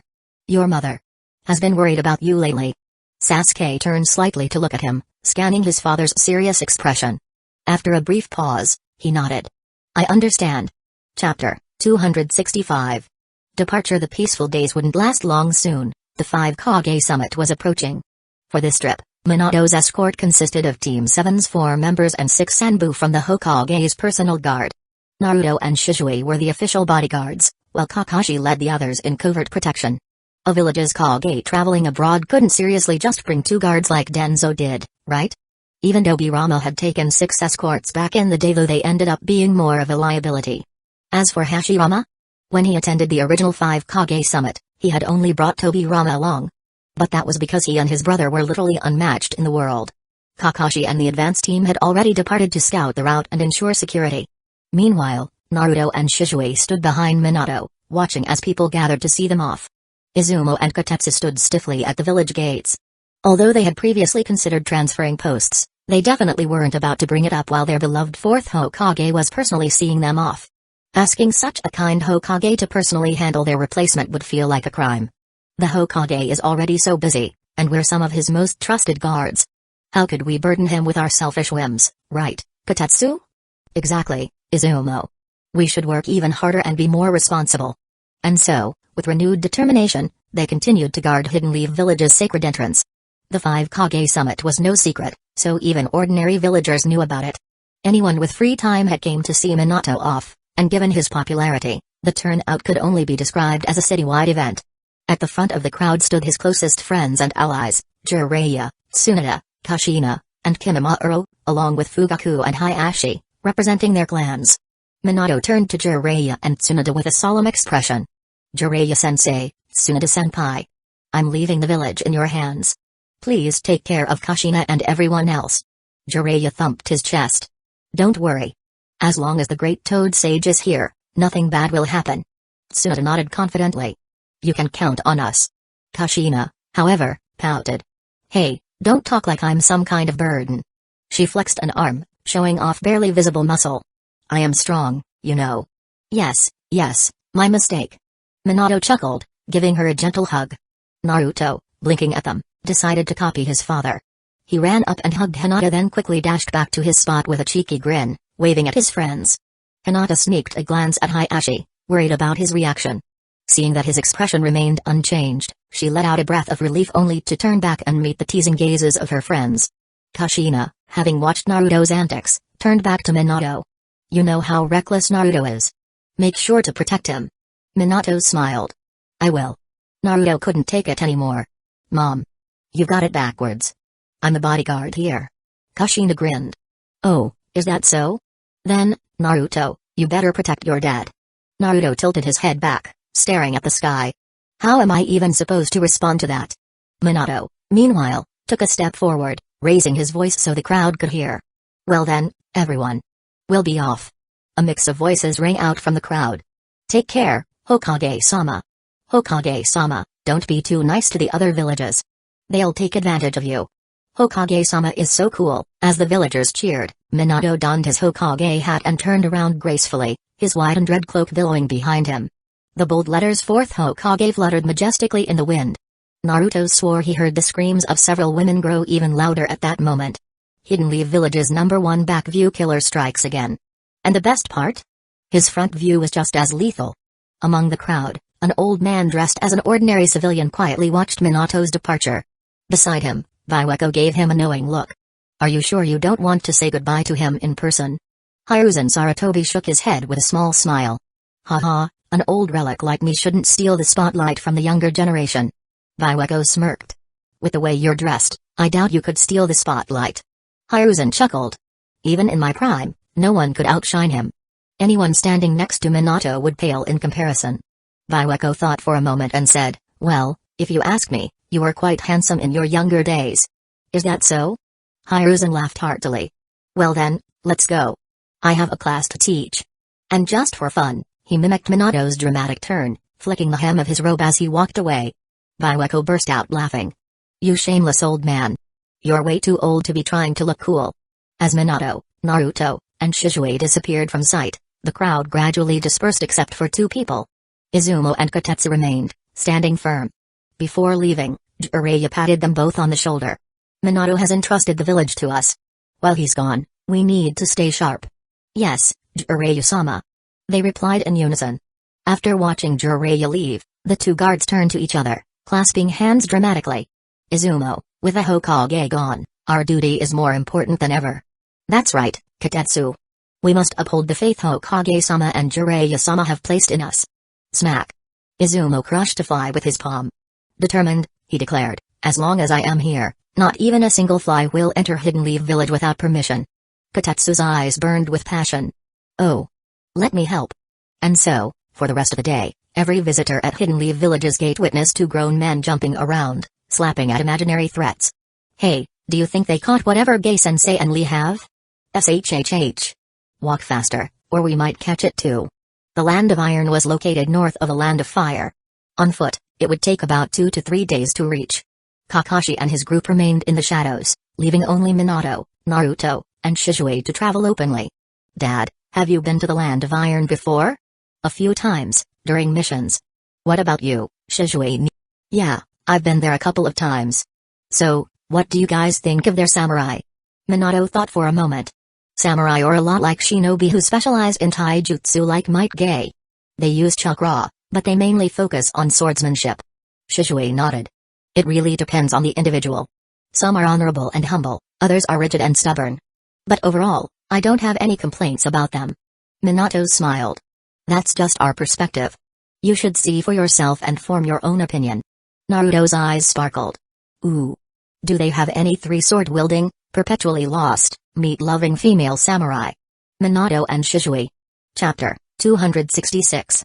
The boss is always right. As they traveled, Naruto, Minato, and Shizue passed the time by chatting about all sorts of random things. Unfortunately, with Danzo already dead, there weren't even any assassins trying to ambush them, making the journey painfully uneventful. At this point, the other Kage had also begun their journeys. The 5th Kazekage, Gaara, traveled with Temari and Kankuro, leaving village affairs in the hands of Baki. Given that Baki had previously served as the acting Kazekage for quite some time, he was already well versed in handling administrative duties. The 4th Raikage was accompanied by Darui and C. Darui, the likely future Raikage, wielded both storm style and unique black lightning. C, on the other hand, was a sensor-type ninja with some medical abilities. By now, A's injuries had mostly healed, at least enough that his clothes covered the remaining bandages. The third Tsuchikage, Onoki, traveled with Akatsuchi and Kurotsuchi. The tiny old man stubbornly insisted on carrying his own luggage, only for Akatsuchi, who was built like a tank, to pick up both him and the luggage effortlessly. The fourth Mizukage, Yagura, was escorted by Zabuza and Matrumami. Meanwhile, the ever-prudent Ao remained behind to manage the village and watch over Utakata. It seemed to be an unspoken tradition that whoever accompanied their Kage to the summit was usually considered a candidate for the next Kage. Of course, Gaara had only recently become Kazekage, so this didn't apply to him. Fugaku, however, had been overjoyed when he learned that Shizui was among Minato's chosen guards. For once, the grudges he held against Hidden Cloud's village due to Genko, Bunpaku, and Chino faded into the background. Water Country, mercenaries hideout. Damn, they finally left the village. The green-clad mercenary smacked his thigh. Boss, do we take him down now? The red-clad leader shot him a glare. Are you an idiot? Attacking the Mizukage in the land of water? That's suicide. We wait until they're further away. Oh. Right. The boss is always right. The 5 mercenaries followed at a distance, releasing scouting insects along the way. But to be honest, Hidden Mist Village's security wasn't impressive. These insects wouldn't have even made it past Hidden Leaf Village's front gate. The land of water was composed of multiple islands, meaning any trip outside the country required a sea voyage. Yagura's chosen route was to sail to the land of frost, travel overland through the land of hot water and the land of fields, and then finally reach the land of iron. The mercenary group borrowed a small boat and shadowed Yagura's ship from afar. After a day at sea, the green-clad mercenary spoke up again. They've left the land of water. Boss, now can we take him? The red-clad leader glared at him again. Are you stupid? Attacking the Mizukage on the water? That's suicide. We wait until they reach land. Oh. Right. The boss is always right. After a day of sailing, Yagura's ship finally reached the land of frost. The mercenaries docked at a separate port and stepped onto solid ground. Immediately, the green-clad mercenary spoke up. All right. We're on land. Boss, let's. This time, he stopped mid-sentence, sensing something off in their leader's expression. Boss. What is it? The red-clad leader sighed. Look at what the insects found. The group turned to the scouting data, and were instantly stunned. The Raikage? What the hell is he doing here? No one had expected Yagura's route to overlap with Raikage's, let alone that the two Kage would run into each other. The green-clad mercenary clenched his fists. Should we just take them both out? The other 4 members turned to stare at him like he was insane. Taking on 2 Kage, plus their elite guards? That was equivalent to fighting 5 or 6 Kage-level opponents. Not to mention, the Raikage hated them.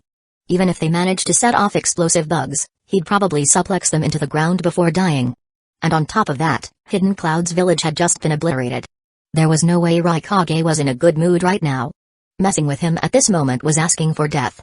The red-clad leader sighed. We wait. If they're this close, other Kage are probably nearby too. If a fight breaks out, they'll all come running to back each other up. It's better to ambush the Mizukage on his way back. The green-clad mercenary, now completely demoralized, nodded. The boss is always right. As a sensor-type shinobi, C had remained highly alert ever since leaving the Land of Lightning. So it was no surprise that he was the first to detect another group approaching. Not knowing their identities, the Hidden Clouds village team immediately took defensive positions. Yagura and his escort stopped about 20 meters away. You're the Raikage? Yagura asked, studying it carefully. Zabuza and Mai tensed up, ready for combat.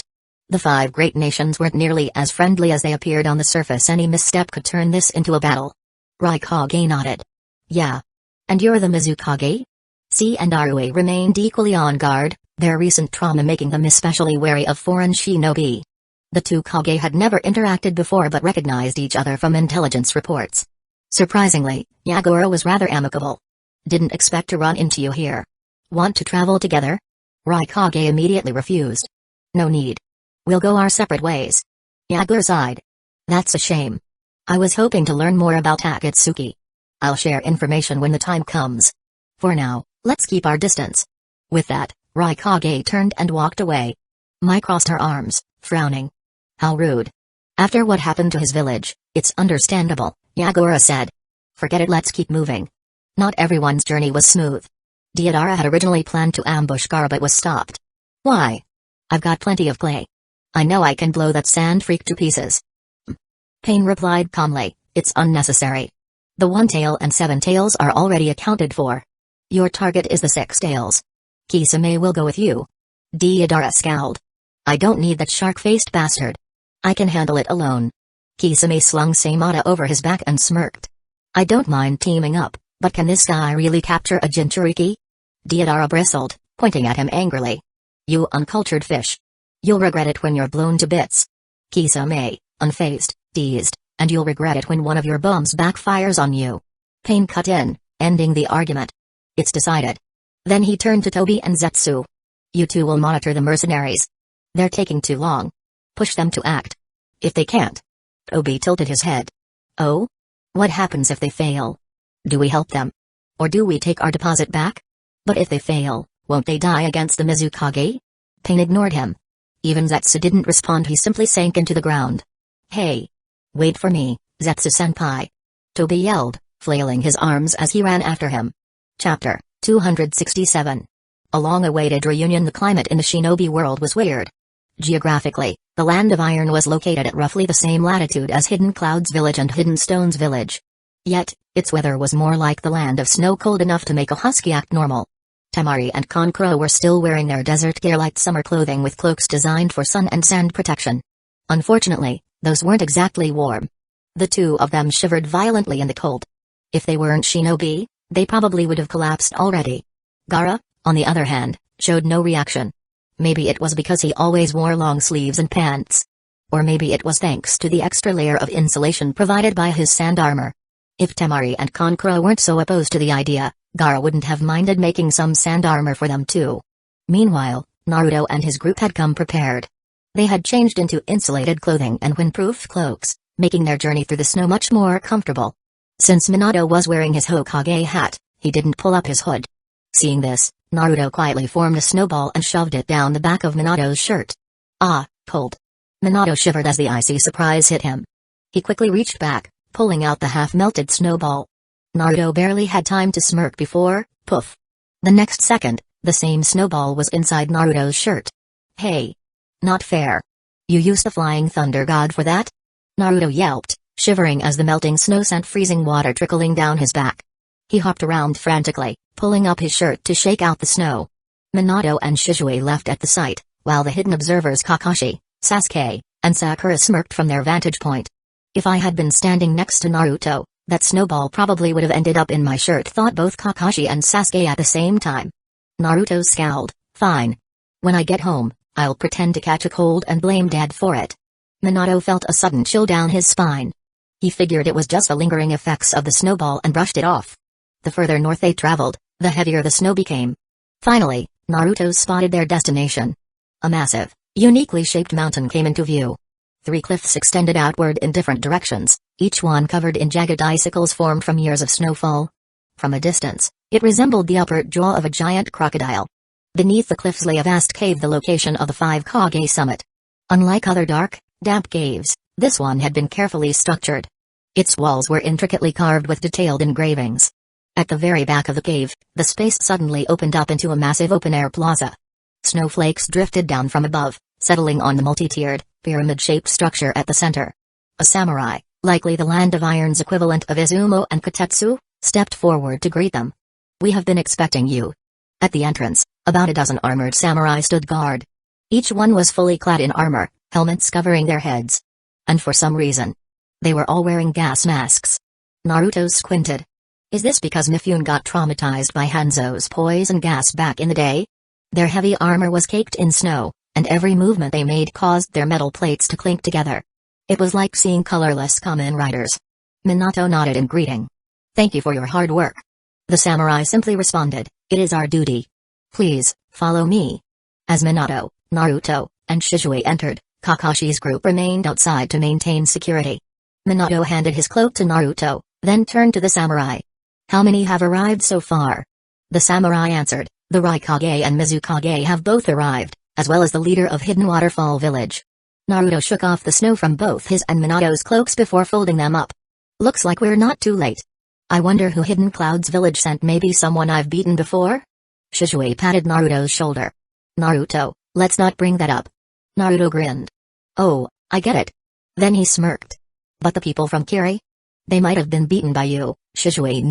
Shizue scratched his cheek awkwardly. That was actually possible. His moniker, Teleportation Jutsu, was earned on the Hidden Mist Village battlefield, and not every opponent he fought had been killed.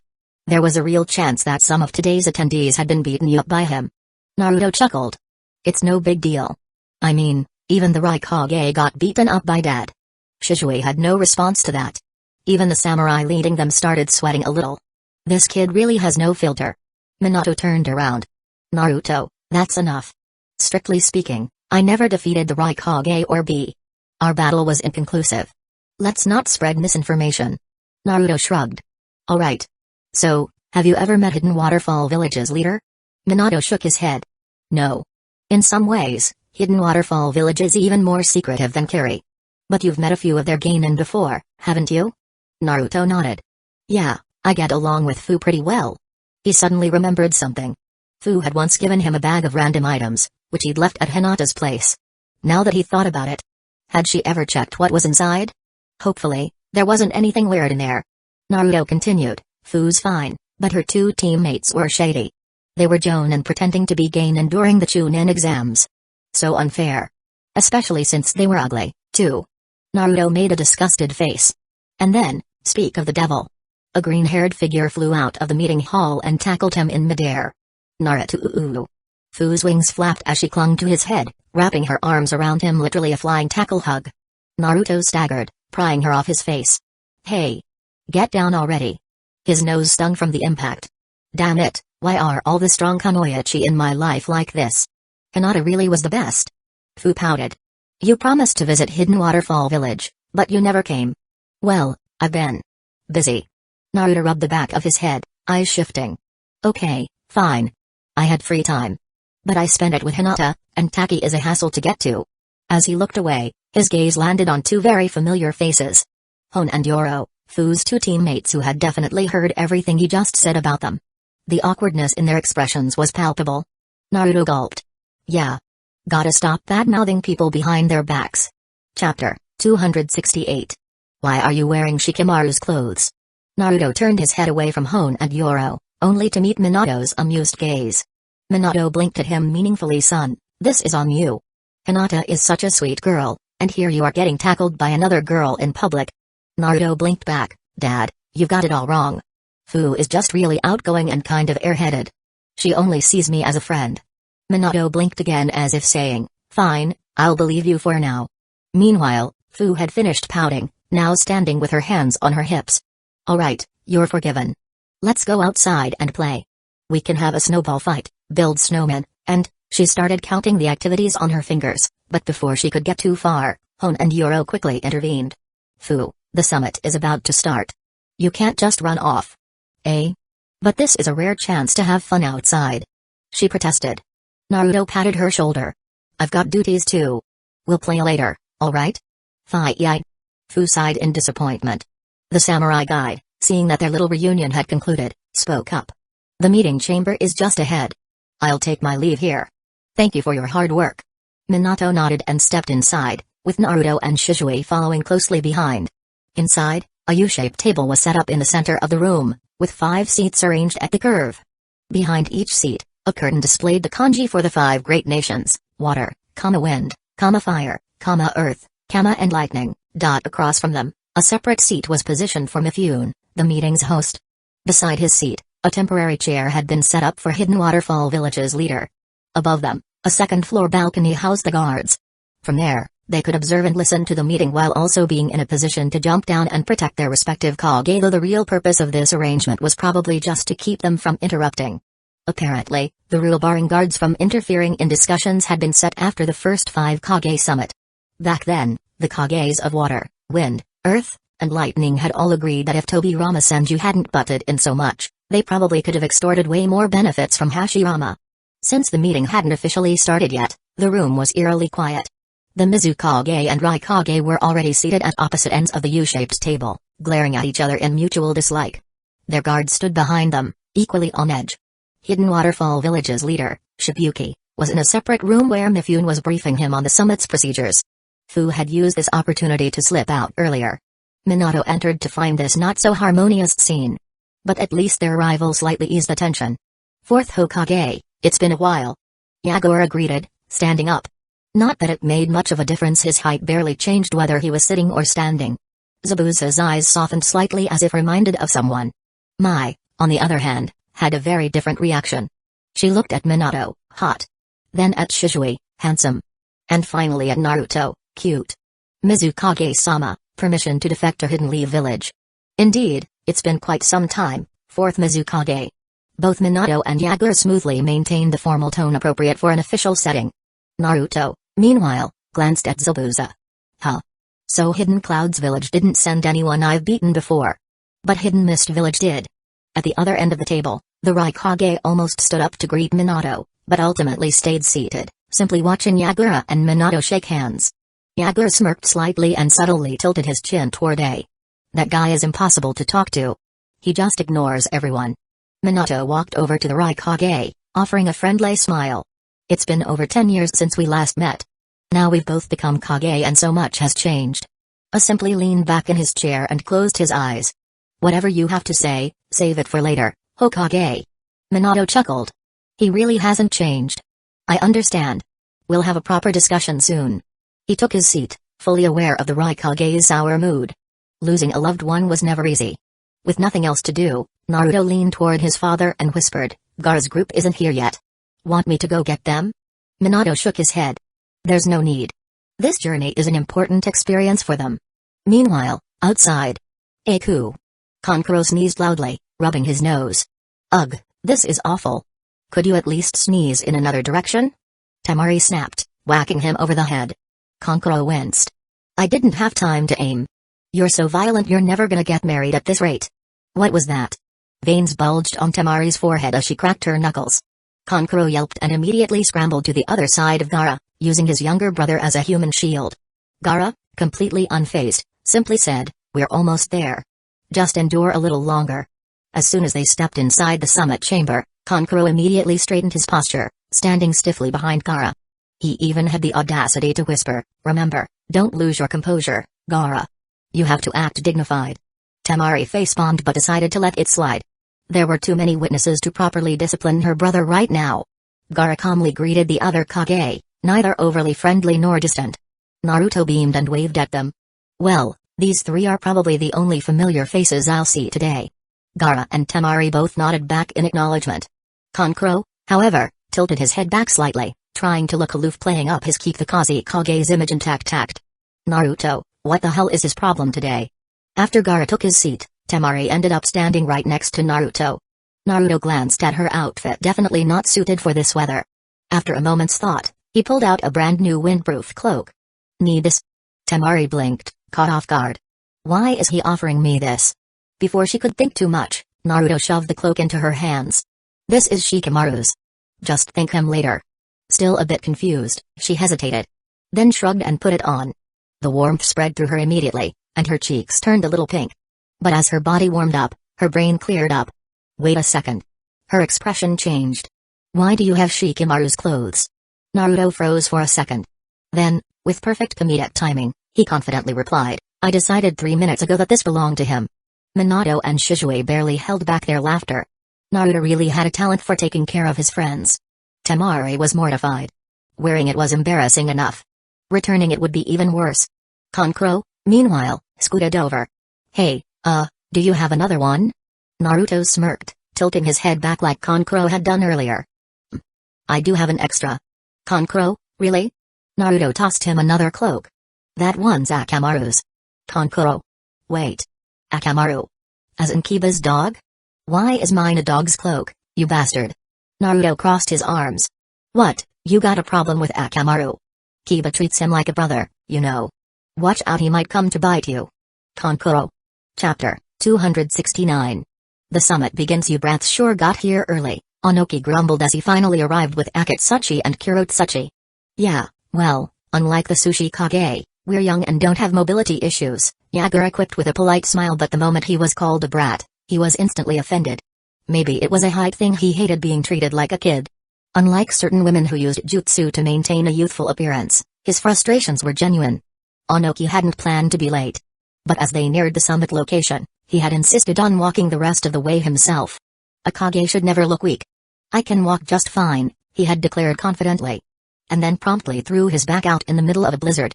So, after enduring searing back pain and his granddaughter's merciless mockery, he had finally made his way inside.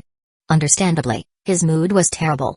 So, as soon as he entered, he decided to pull rank and remind the others of his seniority. After all, technically, everyone here was younger than him. He hadn't expected the Mizukage, whom he had never even met before, to immediately snap back at him. Humphrey. The 5 Kage sure has changed. "I can't believe Hidden Mist Village chose such a rude brat as its leader," Onoki sneered. Yagura, who technically stood taller than the old man, if only barely, scoffed. "Speaking of poor decisions, shouldn't Hidden Stone's village have retired you by now? Or is your entire village so incompetent that they can't find a single person to replace you? That's just sad." The tension skyrocketed. Onoki smirked. Sharp tongue for such a small fry. But he wasn't actually mad. He had been in this game too long to be rattled by words alone. Still, as the leader of Hidden Stone's village, he couldn't back down. He had to hold his ground. The argument escalated, much to Naruto's delight. He loved a good show. He was so entertained that he completely forgot to examine the Raikage's legs. Minato sighed, about to step in, but before he could, Mifune entered the chamber, finally breaking up the bickering. Onoki grudgingly took his seat. Mifune stepped forward, 2 fully armored samurai flanking him. Naruto, sizing them up, casually noted that if a fight broke out, he could probably take them down in seconds. Behind them, Hidden Waterfall Village's leader, Shibuki, followed and took his place as an observer. Fu, for once, behaved and quietly stood behind him. Mifune spoke loudly, "Now that everyone is here, let us begin. Please place your hats on the table in front of you." One by one, the Kage removed their hats and set them down in a neat row: blue for water, green for wind, red for fire, brown for earth, and yellow for lightning. Naruto couldn't help but stare at Gaara's green hat. So Gaara's been wearing a green hat this whole time? What was the first Kazekage thinking? Did desert people just really crave greenery that much? The guards all jumped up to the second-floor balcony, giving them a perfect view of the meeting while keeping them out of direct participation. Fu, Hone, and Yuro also joined them. Hidden Waterfall Village's participation was a special case, so no one really cared that Shibuki had brought 3 people. Or maybe they just didn't take them seriously. After all, their combatability was questionable at best. Mifune continued, "This summit was called at the request of the Sushi Kage. As host and moderator, I, Mifune, will oversee this meeting. Hidden Waterfall Village's leader, Shibuki, will be present as an observer." The 5 Kage nodded in acknowledgement, giving Shibuki a shred of courtesy. Shibuki himself didn't care much. Though he dreamed of strengthening his village, he knew Hidden Waterfall Village wasn't on the same level as the 5 great nations. His only priority here was ensuring Fu's safety. Mifune's expression hardened. The 5 Kage summit officially begins. And with that, he took his seat, allowing the Kage to begin their discussion. Onoki was the first to speak. "Since I initiated this summit, I'll start." He glanced around the table.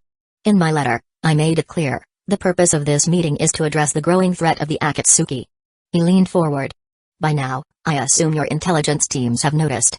Hidden Stone's villages 4 Tails and 5 Tails Jinchuriki have been missing for over a month. It's safe to say they were taken by Akatsuki." Onoki's eyes narrowed. "So tell me, how are your Jinchuriki holding up?" The Raikage slammed his palm onto the table. "Enough with this bullshit. My investigation revealed that Akatsuki is made up of your own traitorous shinobi. How the hell am I supposed to trust any of you? What is your game here?" Fortunately, thanks to recent experience controlling his strength, the table survived. Gaara remained calm. "As a Jinchuriki myself, I can confirm that Hidden Sand Village's traitor, Seisaori of the Red Sand, was a member of Akatsuki. He and another attacked Hidden Sand Village, but Seisaori was killed. The other fled, and I believe he was an Hidden Stone's village rogue shinobi." Temari and Kankuro, watching from the balcony, tensed. Was it really okay for Gaara to be so open about their situation? Onoki remained unfazed. "That would be Deodara. He was once my student, an extremely troublesome one. I would love to capture him myself. I assume the other villages are dealing with similar problems." His tone sharpened. "And that is why we're here. We all have defectors in Akatsuki. We all have suffered losses. We should be united against this threat." I growled, unconvinced. "Easy for you to say, you old bastard. I know Hidden Stone's village used Akatsuki before. Don't act innocent." His glare shifted. "And you, Mizukage? Kiri's been secretive for decades, but the moment you started working with Hidden Leaf Village, Akatsuki's movements increased.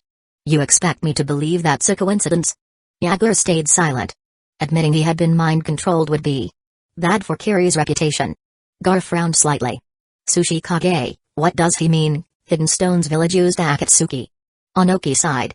It's simple, ever since the last war, the shinobi world has been relatively stable. But stability comes at a cost. Our military budgets were cut, and unlike wartime, missions alone don't generate enough money to maintain all our ninjas. Yet we couldn't afford to be weak, either. So, mercenary groups like Akatsuki became convenient.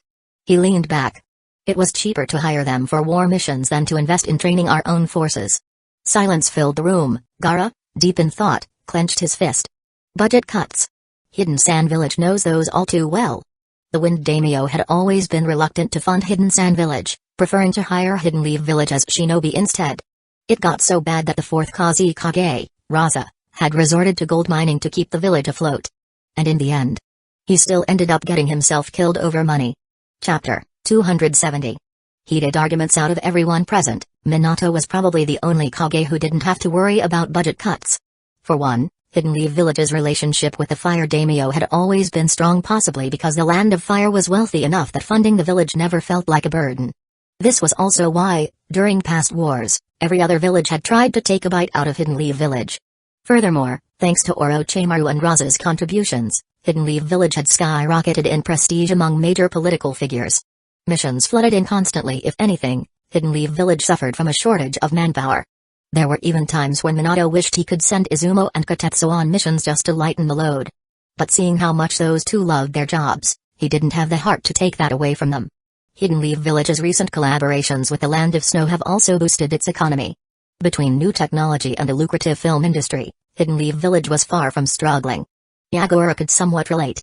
Whenever he requested funding from the Water Daimyo, the man always looked reluctant. But never actually refused. So in the end, the money always came through. However, didn't dwell on these thoughts at all. He flat out refused to believe Onoki's justification. Enough with the excuses, Kage. He growled. The fact remains you had ties to Akatsuki. For all we know, you sent your so-called student to join them. Don't be ridiculous, Raikage brat. Onoki snapped. He was really getting tired of this guy. Your village constantly chases after jutsu, stealing bloodlines left and right. We had to hire Akatsuki just to keep up. You blame us? Raikage shot to his feet, kicking his chair aside. Lightning flickered across his body as he glared down at the old man, looking seconds away from throwing hands. Akatsuki and Kurotsuchi immediately leapt down to shield Onoki.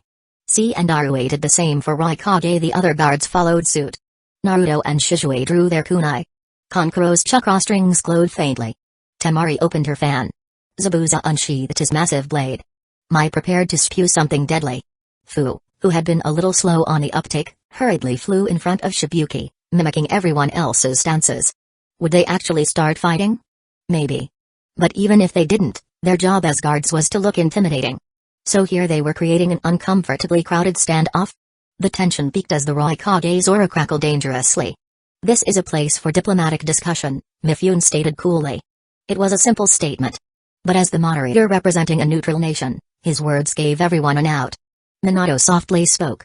Naruto, Shizue, stand down. Yagura crossed his arms. Mai, Zabuza returned to position.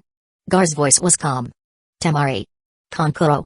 Onoki floated back to his seat and tilted his chin toward the balcony, silently instructing his guards to withdraw. C quietly set Raikage's chair upright again. Said nothing, merely dropping into it with a scowl. One by one, the guards retreated to their designated spots.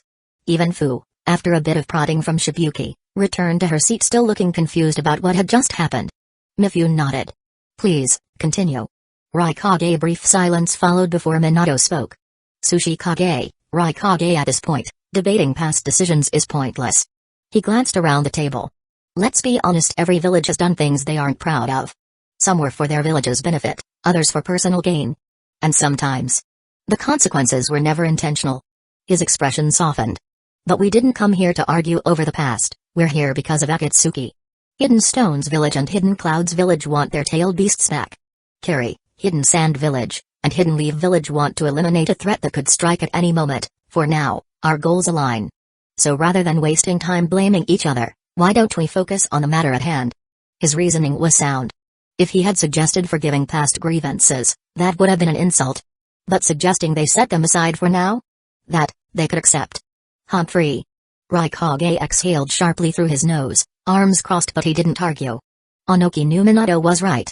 But he wasn't about to let words sway him so easily. Humphrey. Nice speech, young man. But words alone won't solve anything. Tell me, what can Hidden Leaf Village contribute? Minato wasn't bothered by the challenge. He had planned to share information from the start. Actually, he began, not long ago. 2 Akatsuki members infiltrated the Land of Fire and were intercepted by our scouting team. One was captured alive. The other was killed. What? The entire room reacted instantly. A live prisoner meant intel. But, are you serious? Rukongai narrowed his eyes. Your scouting team managed to defeat an Akatsuki team and take one alive? He immediately thought of Pain and felt skeptical. Minato nodded. They had unique abilities. And our reinforcements arrived in time. Rukongai demanded, who exactly did you capture? The one we captured is named Hidan, a rogue ninja from the Land of Hot Water. His ability is... As Minato began explaining, the guards on the balcony listened closely. Most were shocked by the bizarre abilities of Hidan and Pikazu. Naruto, however, was very distracted. His mind wandered. How do I get Shizue to seduce my... I mean, she's single. He's single. Age difference? She's probably rich. No, wait, that feels weird. He was pulled from his thoughts when someone poked his arm. Turning, he found Fu blinking at him. Naruto, what are they talking about? She whispered. Naruto blinked. You don't know? Fu scratched her head. I think her leader mentioned it once. But I fell asleep after the first few minutes. Hey. Naruto. Chapter 271. The troublemaker from Hidden Cloud's village. Watching Fu laugh carefreely with her hands on her hips, Naruto slapped his forehead. Was it really something to be proud of to fall asleep during a serious briefing? Back in his younger days, as a well-behaved student, he would never have dozed off during a lecture, though that might have been easier since they always had to stand during speeches. Unable to resist, Naruto reluctantly started explaining Akatsuki's activities. Fu's reaction was dramatic, her eyes wide with shock. Wait, they want to capture Jinchuriki? You poor things must be so miserable. Naruto gave her a sharp tap on the head. Focus. You're a Jinchuriki too. Eh? Fu raised her hands, pointing to herself, looking almost pleased. So they'll come after me too? Why are you so happy about that? Naruto muttered, starting to feel like he was being possessed by Tenten's spirit. He couldn't hold back his sarcasm. You really think they're here to play hide and seek with you? Fu grinned. Kind of. I'll hide, and they'll be the ghosts. If they catch me, I'll die. While her understanding of the situation was, to put it mildly, unconventional, Fu did seem to have grasped the general idea. Naruto just hoped she wouldn't take the whole death part too lightly. You're still laughing? Naruto couldn't believe it. He made a mental note to make sure his shadow clones never played with her, or things could go terribly wrong. As the Kage processed the information about Hidan and Kakazu, the so-called immortal duo, their eyes subtly turned toward Shibuki. Hidden Waterfall Village had this kind of powerhouse. Shibuki himself was just as surprised. When did Hidden Waterfall Village produce a rogue ninja of this caliber? And why did he defect? Rukongai, remembering the strange symbols left behind at the scene of the Hidden Clouds Village ninja's abduction, spoke up. So these two, Hidan and Pikazu? They were behind the disappearance of tailed beasts, then? With such bizarre abilities, it's no wonder they failed. Minato confirmed, yes, they were the ones who captured the 4 tails and 5 tails. The one who physically engaged with the Jinchuriki was Kisame, a former member of the 7 Ninja Swordsmen of the Mist. Onoki, hearing about Kisame and the details of his involvement, raised a question. Isn't Kisame part of your 7 Ninja Swordsmen? Isn't he a rogue from Kiri's pursuit unit? Yagura clasped his hands and spoke carefully. Kisame wasn't technically part of the 7 Ninja Swordsmen. He killed the previous Shark Skin's owner, Kisame Hoshigaki, before joining Akatsuki. His recruitment wasn't authorized by me. Onoki pressed further, and his abilities. Yagura looked at Minato, his eyes signaling he was ready to share more. Kisame is best known for his water style. His chakra reserves far exceed normal shinobi, making his water jutsu incredibly powerful. However, his most dangerous asset is his sword, Seimata. It's a living sword that can absorb chakra from its opponents, draining them completely. Even Jinchuriki. The 4 tails and 5 tails were easily defeated by him because of this. Onoki nodded sagely. I see. The searing lava style users like Hao or Han, They wouldn't stand a chance against Kisame. Naruto, overhearing, mentally agreed. Kisame's strength in absorbing chakra made him a nightmare for taijutsu-based fighters. A very real threat. But then, his mind wandered. What would happen if Raikage fought Kisame? Would he immediately activate his lightning armor and charge in, only to be drained dry by Samada? Or maybe Raikage would obliterate Kisame with his hell stab jutsu, slicing through both Kisame and his sword? Fu, oblivious to Naruto's thoughts, adopted an odd pose, pretending to be a fish. Naruto, what would you do if you faced that chakra-sucking shark? Naruto grinned. Let him suck away. If he tries to drain my chakra, it'll turn to stone. Fu's eyes lit up. Really? Naruto, a little wary, replied, yeah. Totally. Fu, clearly fascinated, looked closer at his arm. That's so cool. Naruto shifted away from her. Wait a minute. You're not thinking of biting me, are you? Fu blinked, then grinned mischievously. What? How did you know? Your mouth's watering. Hee, can I try? Shizui, watching the playful exchange, just shook his head and smiled. If it were me, I'd probably just use a Genjutsu. Then finish him off before he even knew what hit him. Or maybe I'd just use Susanoo? Seeing the tension momentarily ease, Onoki decided to make his next move. Alright, enough talking about those two. Let's share more intel about Deidara. As the others looked on, Onoki continued, detailing Deidara's explosive clay techniques, his weaknesses, and potential vulnerabilities. When he finished, he looked at Gaara. Do you have anything to add, Kazekage? Gaara, slightly nodding, spoke. What Tsuchikage said is mostly accurate, but Deidara's explosives are far more powerful than he mentioned. We haven't yet confirmed his fear of lightning style, but we'll keep an eye on it. Onoki smiled. That kid's clearly grown since leaving Hidden Stone's village. A growled, shaking his head. What's with the proud tone? Your student's grown up now, huh? Before Onoki could respond, Raikage's anger flared up. He clenched his fist, but managed to control himself, muttering under his breath, some growth is earned with a good beating. The mood in the room shifted. It was clear that Raikage had grown slightly more cautious since the assault on his village, learning the value of cooperation rather than just demanding what he wanted. The lessons had been hard learned, but they had been learned nonetheless. Onoki, seeing this subtle change, smirked. Forget all that. If I ever meet him again, I won't hold back. But for now, Raikage, are you willing to share information about the attackers who struck your village? Raikage paused, glancing at the gathered Kage. I've got nothing to hide. Chapter 272. Intelligence. There were 6 enemies who fought me directly, Raikage began, his voice heavy. They called themselves Pain and claimed to be gods.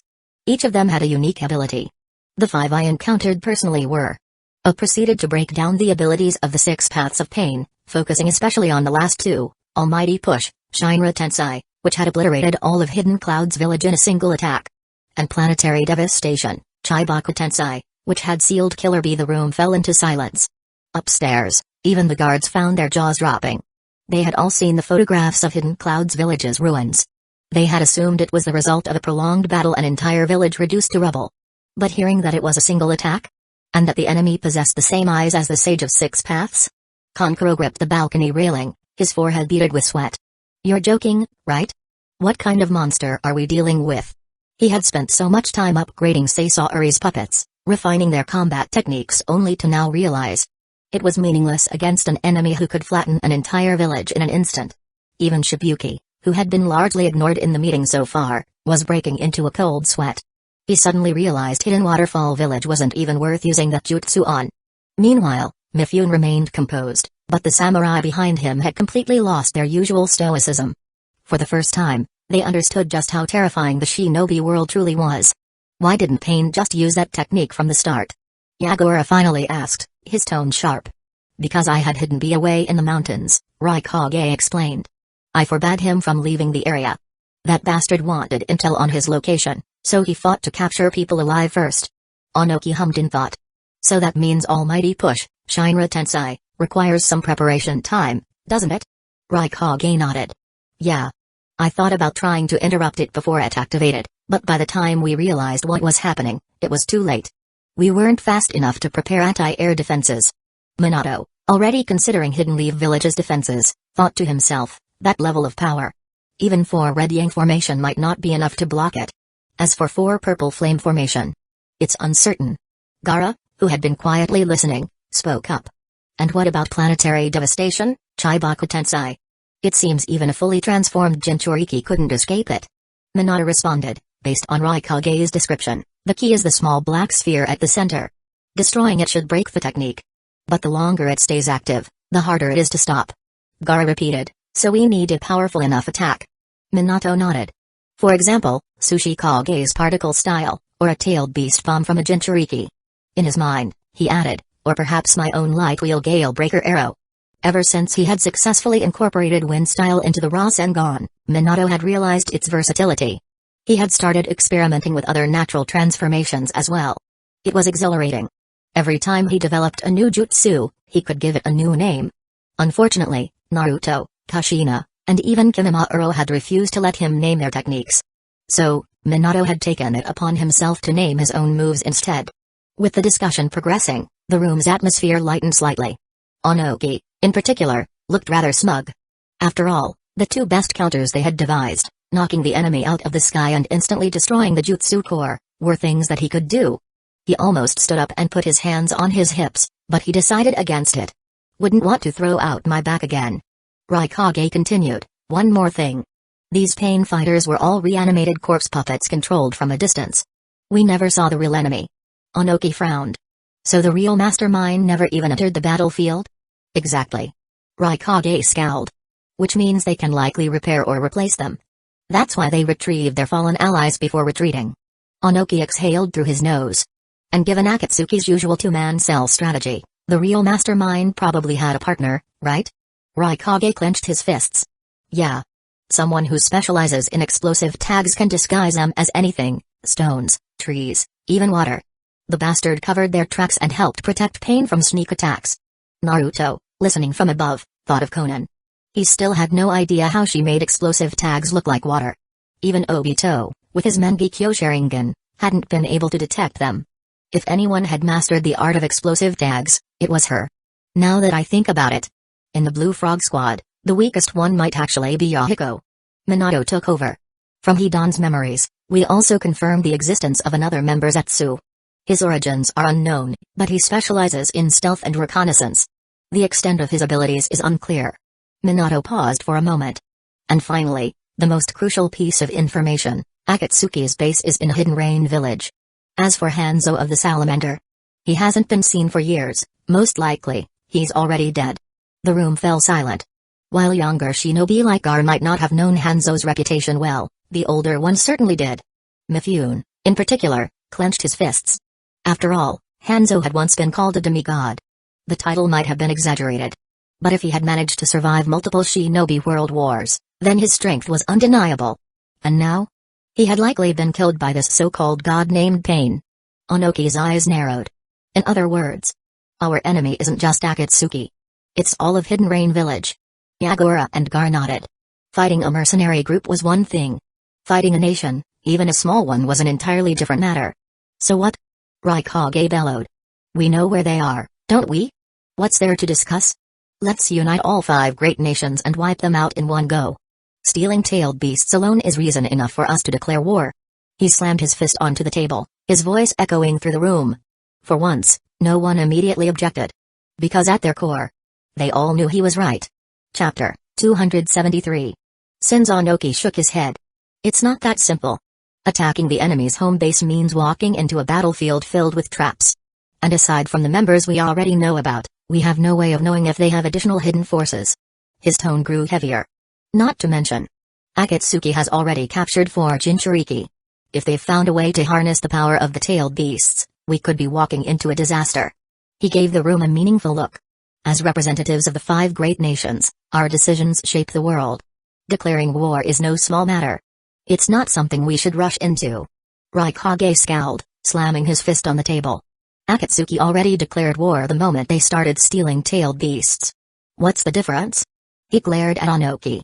What, are you going to wait until Hidden Stones Village is wiped off the map before you decide to act? Onoki met his stare without backing down. Listen, boy. If we rush into this without a strategy, do you know what will happen? War. Not a battle, not a mission, a full-scale war. Missions will halt, economies will collapse, and shinobi will die in numbers you cannot even begin to imagine. You can't erase those consequences with a single battle. Rukongai growled. Then what do you propose? The smartest move, Onoki said firmly, is not to attack head-on. Instead, we let Akatsuki make their move and let them come for the remaining Jinchuriki. His eyes gleamed. We pretend to keep our Jinchuriki in their villages under normal protection. Meanwhile, Hidden Cloud's village and Hidden Stone's village will station hidden reinforcements outside, waiting for an ambush. His voice turned cold. When they come, we capture them one by one. It was a highly inefficient plan, but it was the best strategy for Hidden Stone's village's benefit. After all, Hidden Stone's village had already lost its tailed beasts. If Akatsuki targeted another village first, Onoki could wait and swoop in at the last moment, reaping all the rewards while the other villages suffered losses. A's hands clenched into fists. You conniving old fox. He turned away from the smug Sushi Kage and looked at the other Kage. Mizukage. Kazekage. His voice was sharp. You two are also Jinchuriki. Are you really going to just sit in your villages, waiting for them to come capture you? Yagura's gaze was steady. I refuse to let my village be a battleground. That is not what it means to be Mizukage. Gar nodded. I agree. We should strike first. His voice was calm, but there was an edge to it. I may be young, but I understand my responsibility as Kazekage. My duty is to keep danger outside the village, not invite it in. Perhaps the older generation has a different philosophy? His words were respectful, but there was an undeniable jab at Onoki's cautious approach. From the upper level, Kankuro gave an approving nod. Gaara's speech is solid. That's our Kazekage. Temari grinned, slapping the railing. He's really grown into his role, huh? Way better than a certain puppet-obsessed little brother. Kankuro groaned. Can't you just praise him without dragging me into it? Nearby, Kurotsuchi snickered. Ha! The old man got played. This Kazekage kid is impressive. Akatsuki scratched his head. Should we really be mocking our own Sushi Kage? Kurotsuchi waved him off. Oh, it's fine. Maybe he'll finally learn to loosen up. Onoki sighed, rubbing his temples. It seems today's youth refuse to listen to wisdom. Rukongai scoffed. Drop the wise elder act, old man. He turned to Minato. Fire Shadow. What's your stance? Minato's expression was thoughtful. I agree that Akatsuki must be dealt with as soon as possible. Rukongai smirked. Glad to hear it, but... Minato's gaze sharpened. I don't think you all understand just how serious this situation is. Rukongai frowned. What do you mean? They already flattened a major hidden village. What could be worse than that? Minato's voice was calm but absolute. Rukongai, earlier you described Pain's eyes as Rinnegan. Rukongai scowled. Yeah. But those bodies were just puppets. For all we know, the eyes were fake. Minato shook his head. No. The Rinnegan is real. And more importantly, the Sage of Six Paths was real. If this were an anime, the scene would have frozen. Minato is in the center. The other Kage's shocked faces formed a shattered, puzzle-like background. Onoki's voice was skeptical. Are you trying to exaggerate this situation just to make your case? Minato's voice remained firm. Years ago, my master Jiraiya met a boy in Hidden Rain Village with a Rinnegan. He believed that child could be the reincarnation of the Sage of Six Paths. Rukongai's first thought was, what a waste. If it had been him who met that boy, he would have dragged him to Hidden Cloud's village immediately. Or, at the very least, killed him and taken his eyes. Yagura narrowed his gaze. So, you're saying that this child is the one who created Akatsuki? Minato nodded. From all available intel, yes. There's one more source of confirmation. Information from Shimura Danzō. Rukongai's fists clenched. Danzō. That bastard. The so-called darkness of the shinobi world. Onoki and Yagura exchanged glances. They, too, had heard of Danzō's infamy. Minato exhaled. Yes. He was involved in many morally questionable actions. I won't make excuses for them. But one thing he did that matters now, he allied with Hanzo of the Salamander to eliminate Akatsuki's original leader. The room grew tense. Minato's next words would change everything. Danzō and Hanzo orchestrated the death of Akatsuki's first leader, Hueco. The room fell silent. A storm was brewing. And this war was no longer just about Akatsuki. It was about the sins of the shinobi world itself. Chapter 274. Extra Story 01 Ruin Ruins, a collision of two Narutos. As the roaring chakra storm from the dragon vein subsided, Naruto slowly opened his eyes, finding himself surrounded by a vast, desolate desert with remnants of ancient structures scattered across the sands. His mind felt strange. The last thing he remembered was pursuing Makade and then getting caught in a huge chakra vortex. He clenched his fists. I I just woke up from a really warm dream. Before he could make sense of it, a familiar voice called out from behind him. Naruto-kun. Naruto turned around just in time to dodge a surprise hug from Hinata. Hinata? Naruto blinked, stepping back. Wait, why are you here?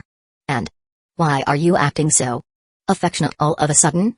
Hinata, momentarily startled, looked at him in confusion. Naruto-kun. Why are you talking to me like a stranger? Naruto rubbed the back of his head awkwardly. Before he could respond, another voice rang out, Sakura-chan. Naruto's face lit up as he waved excitedly at Sakura, completely ignoring Hinata. Sakura shivered at the unnatural sound of her name. Did he just call me Sakura-chan instead of Sakura? Naruto then turned to Sasuke, and his eyes sparkled with joy. Sasuke. You're here too? Sasuke frowned. HN. Still getting yourself into trouble, huh, Dobi? Naruto laughed sheepishly. Hee, what can I say? Then Kiba suddenly interrupted, crossing his arms. Oi, Naruto. What's up with that? We from Team 8 went through hell to come find you, and you're just happy about Sasuke and Sakura? Naruto finally noticed the rest of the group: Kiba, Shino, Akamaru, and even Kakashi. Oh, right. You guys are here too. My bad, my bad. He scratched his head, then suddenly noticed someone he didn't recognize. A red-haired woman stood among them, her sharp violet eyes narrowed. Naruto squinted at her. Who's the red-haired auntie? The desert fell dead silent. Even the wind stopped blowing. Kiba's face turned pale with fear. Dude, what the hell did you just say? Sakura slowly backed away. Then, bam. A fist wreathed in red chakra crashed down on Naruto's head. Naruto slammed face first into the sand, his skull nearly caving in. As he groaned in pain, the furious voice of Uzumaki Kashino rang in his ears. Naruto. Watch your mouth, Databane. Naruto scrambled backwards in panic, clutching his head. Why the hell did you hit me, old lady? Kashina's eyebrow twitched violently. Old lady? Her fists clenched. Her rage grew palpable. This brat. I swear I'll. But before she could strike again, wait. Sasuke stepped forward, activating his Sharingan. Something's wrong, he muttered. Kushina narrowed her eyes, activating Kagura's mind eye. Then, her expression darkened. His chakra isn't the same as before. Hinata, already suspicious, quickly activated the Akugan. What she saw shocked her. There's a seal on his stomach. It's exactly like the one on Naruto-kun. Silence. Then, a horrifying realization hit them all at once. Kushina's voice dropped dangerously low. Kurama. Inside her mind, the red-furred Ninetales growled. I can't sense the other half of my chakra at all, he rumbled. It's like it doesn't exist in this world. Kushina's eyes narrowed. If my Naruto's half of you is missing. And this kid also has a Ninetales sealed inside him. Her blood ran cold. She whispered the chilling truth. This isn't our Naruto. Where the hell is Naruto? Sasuke drew his sword, electricity crackling along its edge. His Sharingan blazed with hostility. Who the hell are you, really? Naruto flinched, utterly confused. Wait, what? I am Naruto, believe it, Dappeo. Liar. Sakura snapped, cracking her knuckles. You're obviously fake. Naruto would never not know the Golden Axe, Silver Axe test. Naruto blinked. The what? Sakura's eyes turned sharp. You fail. She put on her gloves. You've got 5 seconds to come clean before I punch the truth out of you. Naruto panicked. Wait. Kakashi-sensei, back me up here. Kakashi lowered his book and sighed. Tell me. Do you know the name Sakata Jintaki? Naruto's expression was blank. Kakashi's single eye sharpened. You hesitated.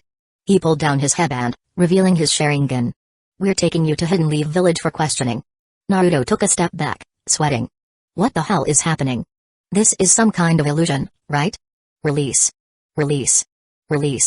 He frantically tried to dispel the Genjutsu, but nothing changed. What the hell? Naruto muttered, realizing it was all real. The air grew heavier. Naruto was completely surrounded. Then, a voice cut through the tension. Let's not be so hasty, everyone. A golden-haired man in a white cloak entered the scene. His blue eyes softened as he looked at Naruto. I think there's been a misunderstanding. Naruto froze. He recognized that face. 4th Hokage? Chapter 275. Tentails. The Akatsuki had always claimed to pursue world peace. However, after Yahiko's death, Nagato lost his way and manipulated into a dead-end ideology.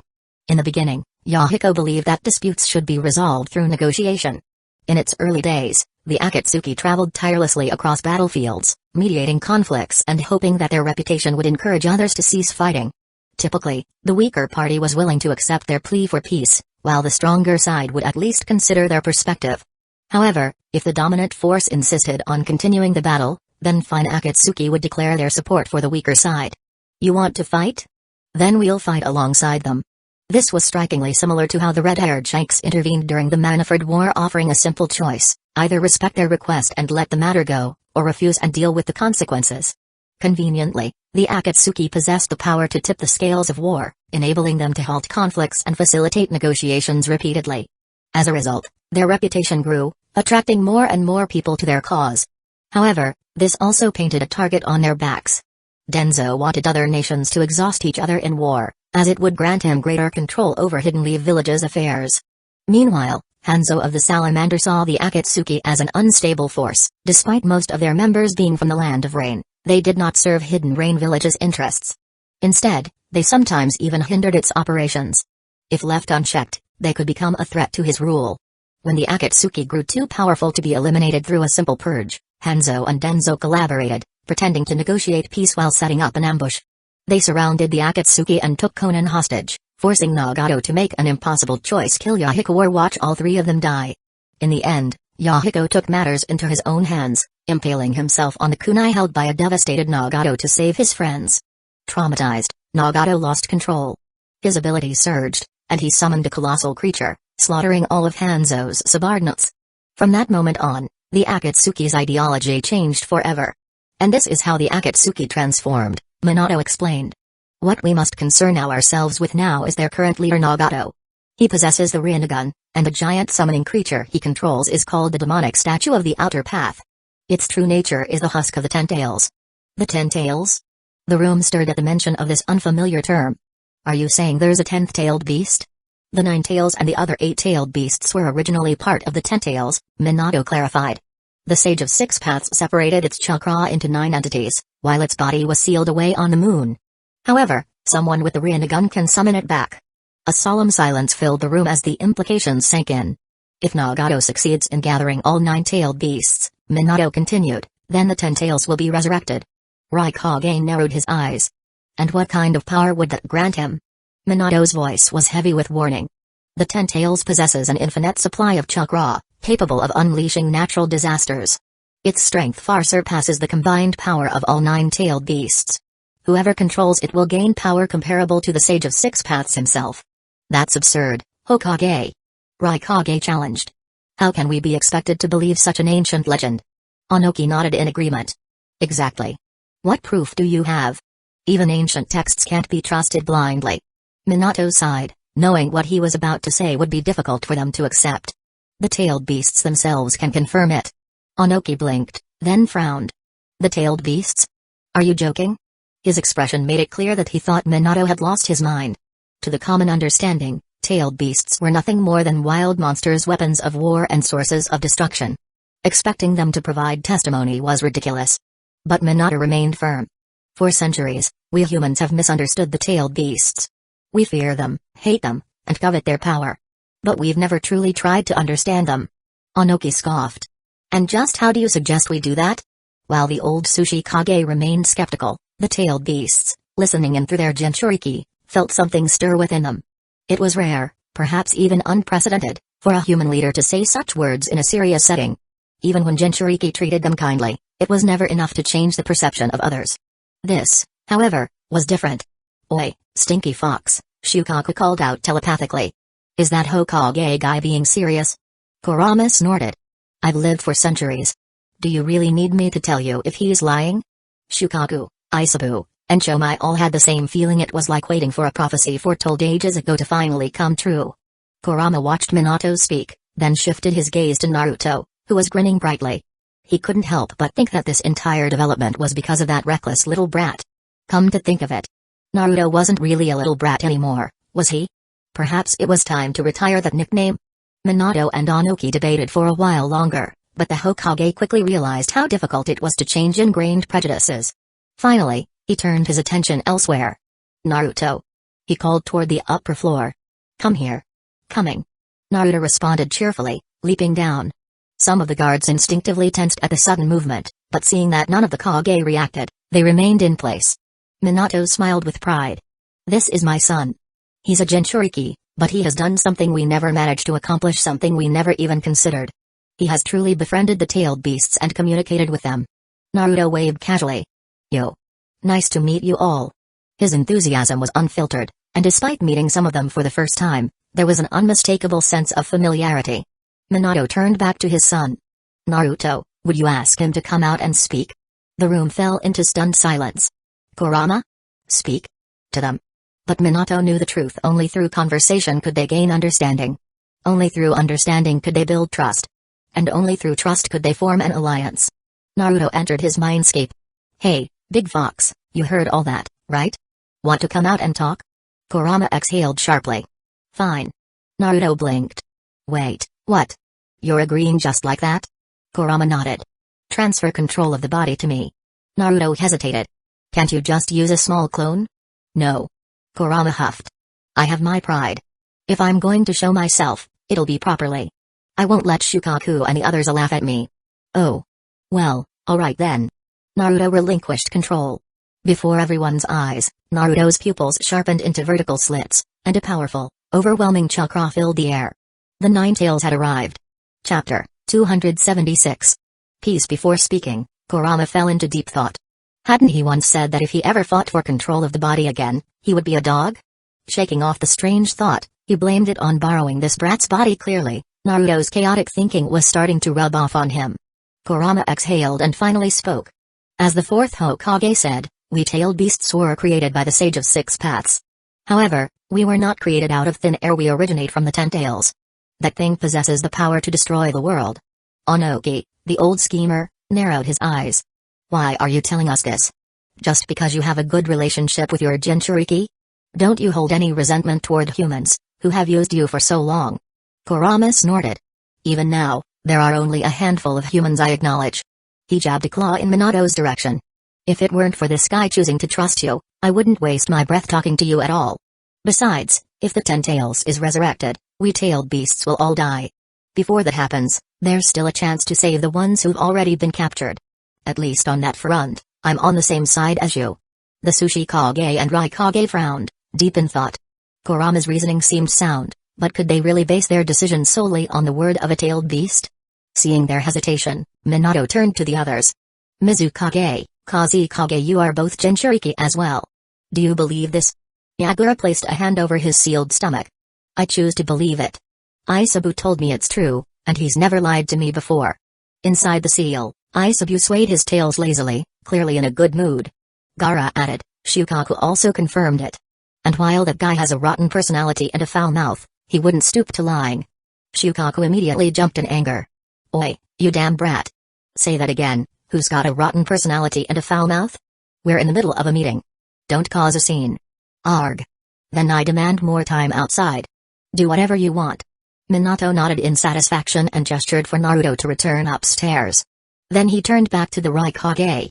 If I recall correctly, your brother, Killer Bee, is a perfect Jinchuriki. Has he never mentioned any of this to you? At the mention of his missing brother, Raikage clenched his fists. After a moment of silence, he finally admitted, no. Ever since our father died, I've been keeping Bee in the village for his safety. Our conversations have become fewer over the years. But keeping him in the village was just a kinder way of saying he had practically confined Bee to the Valley of Clouds and Lightning, forcing him to train the tail beast bomb. He was only allowed to engage enemies from a distance. Even their signature double lariat technique had been abandoned. Because of this, Raikage hardly understood his own brother. At this moment, he remembered something Minato had once told him during their past battle. You have a great brother. The next time we meet, I hope it will be as Kage, fighting as equals. But you need to realize what's most precious to your brother. If you don't, he will no longer be a Jinchuriki. He won't even be human anymore. Now, Raikage finally understood the answer. But was it too late? Watching Minato work tirelessly to unite the 5 great villages, Raikage suddenly had a strange thought. Perhaps, in every way that mattered, he had already lost. He had lost as a ninja, and he had lost as a Kage. Then, Raikage's expression shifted. Fine. I will try trusting you. What's our next move? You. Onoki was stunned. He hadn't expected the Raikage to change his stance so quickly. With all due respect, Tsuchikage, Gaara interjected, your refusal to believe this is simply due to your own experiences. Yes, your knowledge surpasses all of ours. But that knowledge has also become your limitation. Even if this contradicts what we've always known, the logic behind it is sound. What knowledge and experience do you take pride in? That, too, was built on generations of people challenging and overturning the old ways. If even I, someone far younger, can understand this, why are you so unwilling to admit it? You sure talk big for a brat. Onoki leaned back in his chair, arms crossed. The corner of his mouth twitched, but he didn't refute the point. The logic was one thing, but the reality was another.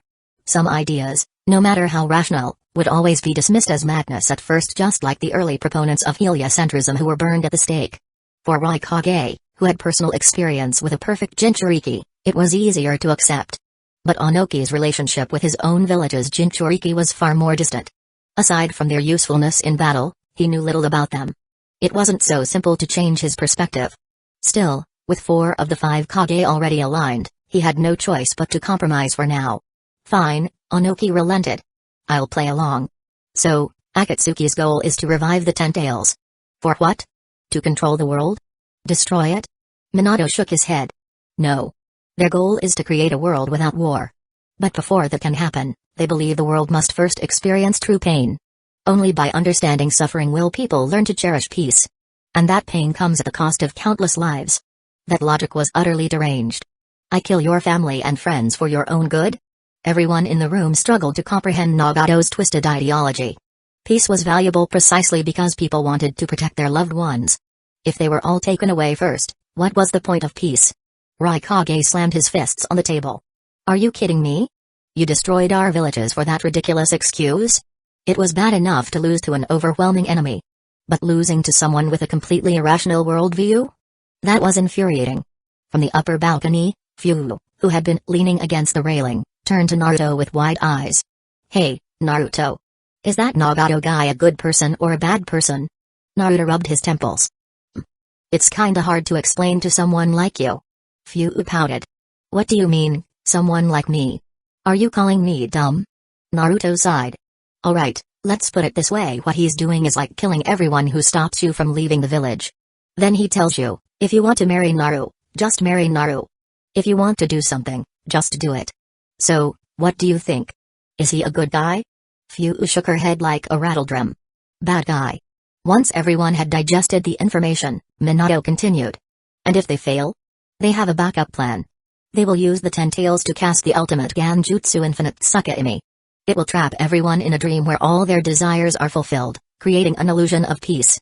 This plan, he concluded, is called the Eye of the Moon Plan. Chapter 277. Minato's arrival slightly eased the tense atmosphere in the room. Naruto, upon hearing his voice, couldn't help but feel a sense of calm wash over him. He stared at Minato's smiling face for a few seconds. Ovo, Naruto pointed at Minato and shouted, You're the 4th Hokage. Oh? Minato tilted his head slightly. Is that the way you address me?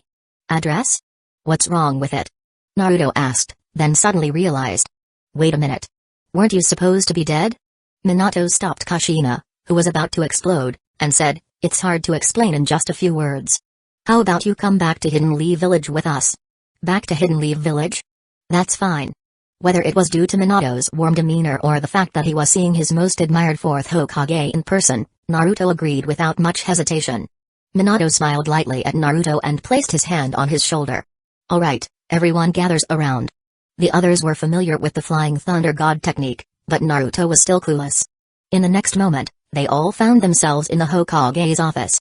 Naruto blinked and felt like the scene in front of him changed in the blink of an eye. What's going on?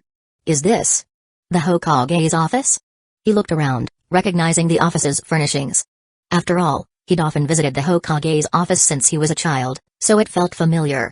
After Minato became Hokage, he didn't make many major changes. Looking out the window, he could still see the Hokage monument. This is Hidden Leaf Village?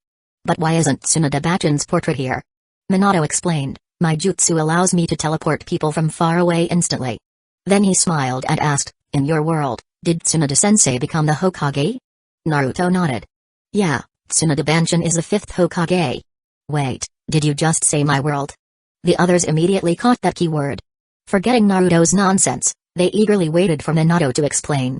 Minato continued, "From what I deduce, you're from another world that's very similar to this one. For now, let's call it a parallel world. The people and events in both worlds are almost identical, but at some point in history, there was a small divergence that led to differences in the events that followed. Based on the information you've given me, it seems that in your world, I died at some point, or maybe even before then.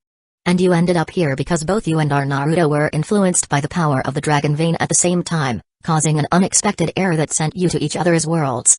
As everyone was still trying to process Minato's explanation, Hinata eagerly asked, "So, Naruto-kun, he's okay, right?" Minato smiled at Hinata and Sasuke, who were both concerned about Naruto. "Yes, both Narutos should be in similar conditions."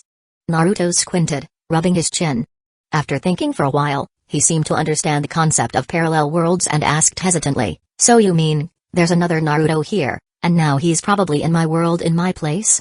"Exactly," Minato nodded. "That's why everyone initially thought you were someone impersonating Naruto." Once it was confirmed that Naruto wasn't at fault, Kushina's anger began to subside.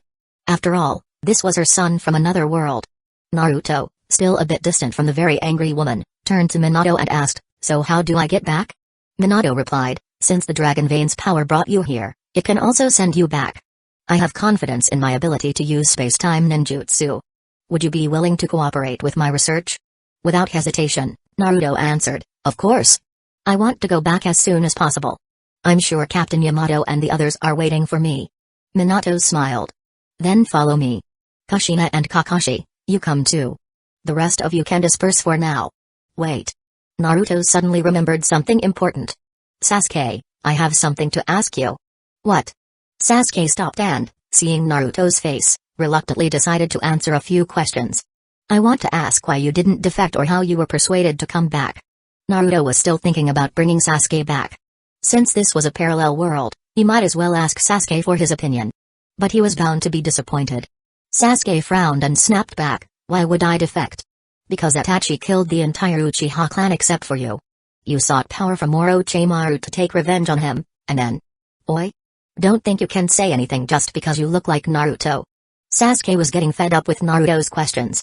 He turned to leave, and if it weren't for needing Naruto to swap places with the real one, Sasuke would have already drawn his blade. "Sasuke." Naruto reached out to Sasuke's retreating figure in vain. The others exchanged complex looks before slowly leaving the office. Minato patted Naruto's shoulder. "Looks like you've been through a lot." Naruto felt a bit down. Why did Sasuke get so angry? Minato explained, "Because the Uchiha clan was fine in this world, and Sasuke had a good relationship with Itachi. When you mentioned those things, of course, he would be upset. But I heard the Uchiha clan wanted to do something bad, so that's why." "Didn't that happen in this world?" Minato nodded. "Yes, there were signs of that, but we dealt with it very well." Naruto suddenly understood. "I see. Well, with you, fourth Hokage, I guess you could handle something like that." Kushina interjected with a smile, "It seems like you really admire Minato." "Of course. The fourth Hokage sealed the Nine Tails with his life to save Hidden Leaf Village."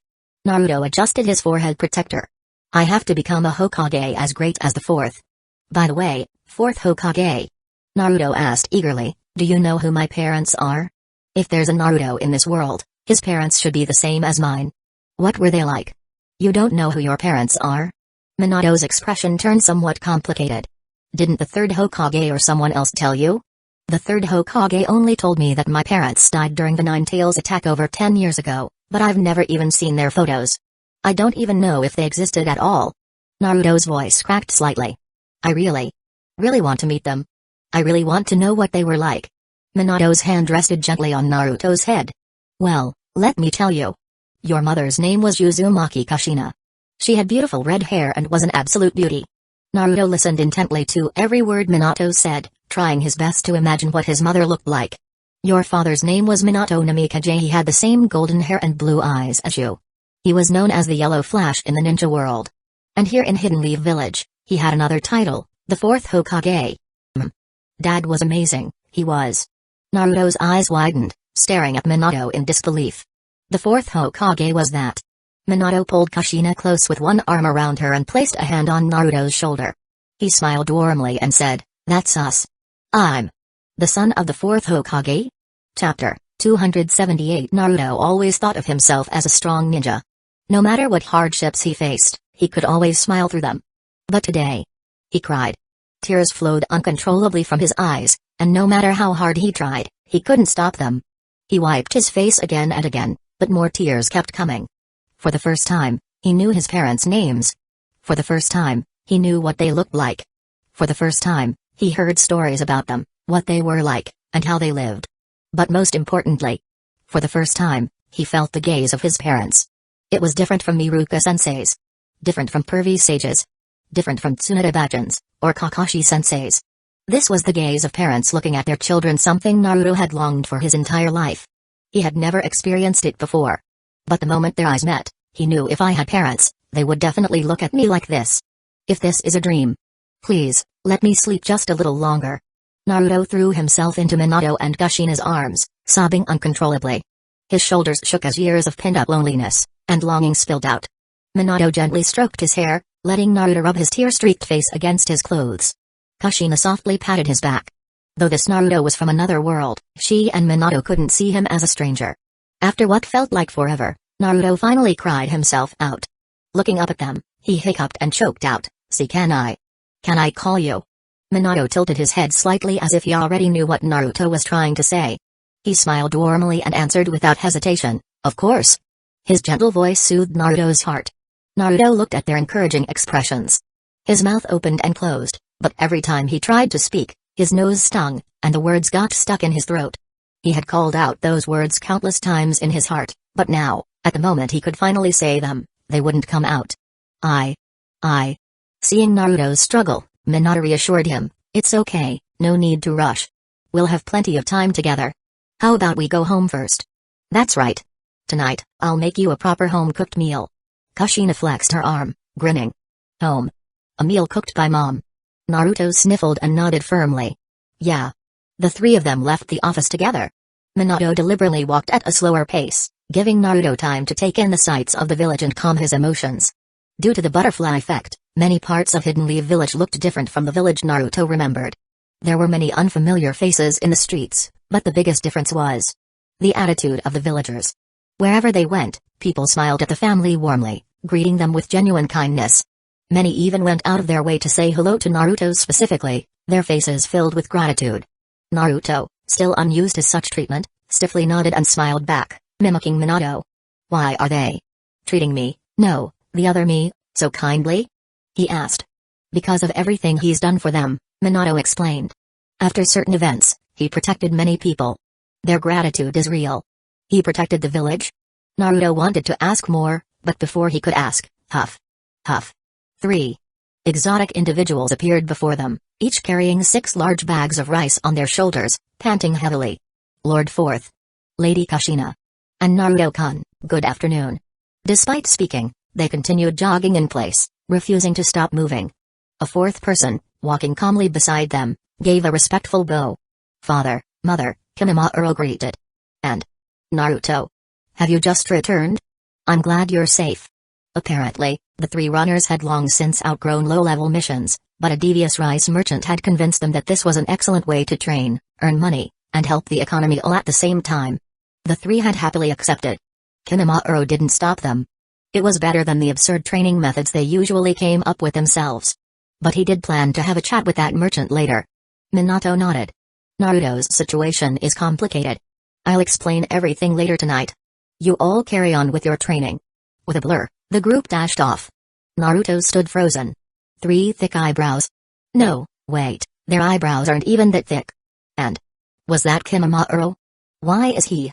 Ahaha. A lot has happened. Kushina giggled and began telling Naruto about all the unexpected changes in this world. She also told him about Karen and Haku, so he wouldn't be too shocked when they got home. Naruto didn't know what to feel. Should I be happy? People who were supposed to die hadn't. People who should have been enemies were now family. He glanced at Minato's profile. Is this man capable of anything? As they walked, they compared the differences between their worlds and shared their favorite foods. Before long, they arrived home. Unlike the old, broken-down apartment Naruto had lived in all his life, this house belonged entirely to their family. Neatly arranged trees lined the yard. A well-maintained fence surrounded the property. The garden was tidy and welcoming. A wooden swing hung in the yard, swaying gently in the breeze. Various training tools were carefully arranged nearby. A section of the ground was marked by white lines, evidence of Naruto and Kimimura's sparring matches from childhood. Leading Naruto upstairs, Minato opened the door and, together with Kushina, cheerfully called out, "We're home." Inside, Hueco and Karen sat in the living room, studying ninjutsu scrolls. Karen, restless as always, fidgeted and asked Hueco random questions. Other times, she simply zoned out, staring at the table absent-mindedly. Hearing the door open, they quickly stood up. "Welcome home," they responded in unison. Minato removed his shoes and hung up his Hokage robe. Kushina did the same with her flak jacket, both moving naturally into the house until they noticed Naruto had stopped at the entrance. "Naruto?" Kushina asked, concerned. Hueco and Karen also turned to him, puzzled. Naruto stared at his feet, hesitating. Finally, he lifted his head and, in a small voice, murmured, "I'm home." Minato and Kushina blinked, then exchanged a glance. Smiling, they replied in unison, "Welcome home." Naruto's eyes burned again. His chest tightened, and his heart pounded. Something inside him ached a longing finally fulfilled. As if trying to reassure himself, he clenched his fists, took a deep breath, and said it again, this time louder. "I'm home." Even though they didn't fully understand what was happening, Hueco and Karen quickly joined in. And this time, the response came from 4 voices at once, "Welcome home." Chapter 279. Naruto stepped inside, hesitating slightly as he looked around. This place was completely different from the tiny, run-down apartment he lived in. The living room was spacious and well-lit, furnished with a comfortable sofa and coffee table. Near the kitchen window, there was a long dining table, perfectly placed for someone in a hurry to grab breakfast and leap out the window. Against the entryway wall, there was a display cabinet filled with photo frames, and several larger pictures hung on the walls. Naruto's gaze was drawn to the photos. He examined each one carefully, almost subconsciously imagining himself in them. Was this what it was like to grow up in a loving home? "Karen, Hueco, come help me in the kitchen." Kushina's voice snapped Naruto out of his thoughts. She led them away, leaving Minato and Naruto alone. Minato noticed Naruto's interest in the pictures and smiled. "Come sit over here, Naruto," he said, retrieving an old photo album from the cabinet. Naruto followed him awkwardly, unsure what to expect. They sat side by side on the sofa, and Minato slowly flipped through the pages. "This one is from Kushina and I's graduation," Minato explained. Then, he leaned in conspiratorially, covering one side of his mouth as if sharing a secret. "Did you know? Back then, everyone called Kushina the Red Habanero. She used to beat up nearly every boy in our class. When she lost her temper, she was terrifying." "Eh?" Naruto's eyes widened. He knew Kushina had a temper, but after seeing her be so gentle and caring, he had almost forgotten about it. Suddenly, he recalled what Shikamaru had once said, "Mothers are the scariest creatures alive." As Minato continued turning pages, Naruto's suspicion grew. If this world's Minato and Kushina were identical to the ones in his own world before their deaths, did that mean his mother would have also chased him down with a frying pan if he misbehaved? Minato chuckled. "This one was taken on our wedding day. What do you think? Isn't your mom beautiful?" The photo showed Kushina in a stunning wedding dress with a joyful smile on her face. She held a flower bouquet in her right hand, while her left hand was lifted in Minato's grasp.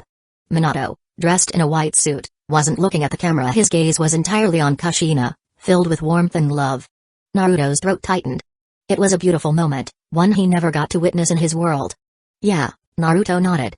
"Mom's really pretty." Minato grinned. "And your dad's pretty handsome, too, right?" Naruto laughed. Yeah, you're cool too, Dad." "Good answer." Minato patted Naruto's head. "But trust me, you're going to be even cooler than me one day. That's what it means to surpass the previous generation." They flipped through photo after photo.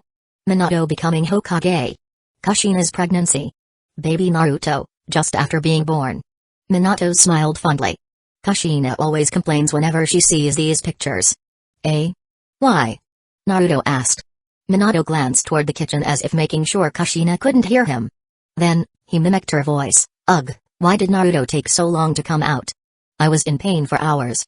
PFFT." Naruto burst out laughing. But then, he turned to look at the photos again. Slowly, he reached out, tracing his fingers over the images. "So, Mom went through a lot just to give birth to me, huh?" For the longest time, Naruto had held some resentment toward his parents. They had left him alone. They had died, and he had grown up without them. But looking at these pictures, hearing Minato's stories, that bitterness was starting to fade. And Dad, You must have had a hard time raising me too, huh? Minato laughed. You could say that. I had to wash bed sheets, change diapers. I even roped Kakashi into helping sometimes. Naruto snickered at the thought. Minato flipped to another page, showing a photo of himself lying on the floor, playing horsey while baby Naruto sat on his back. In another, Naruto was perched on Minato's shoulders, while Kushina stood nearby, laughing as she kept him steady. This seems pretty normal? Naruto tilted his head. Minato smirked. It started off fine. But then, Naruto ambushed me with a water-style jutsu I couldn't dodge. Huh? Naruto suddenly wasn't so sure he wanted this particular childhood memory. They continued flipping through the many moments of Naruto's life in this world. Birthdays,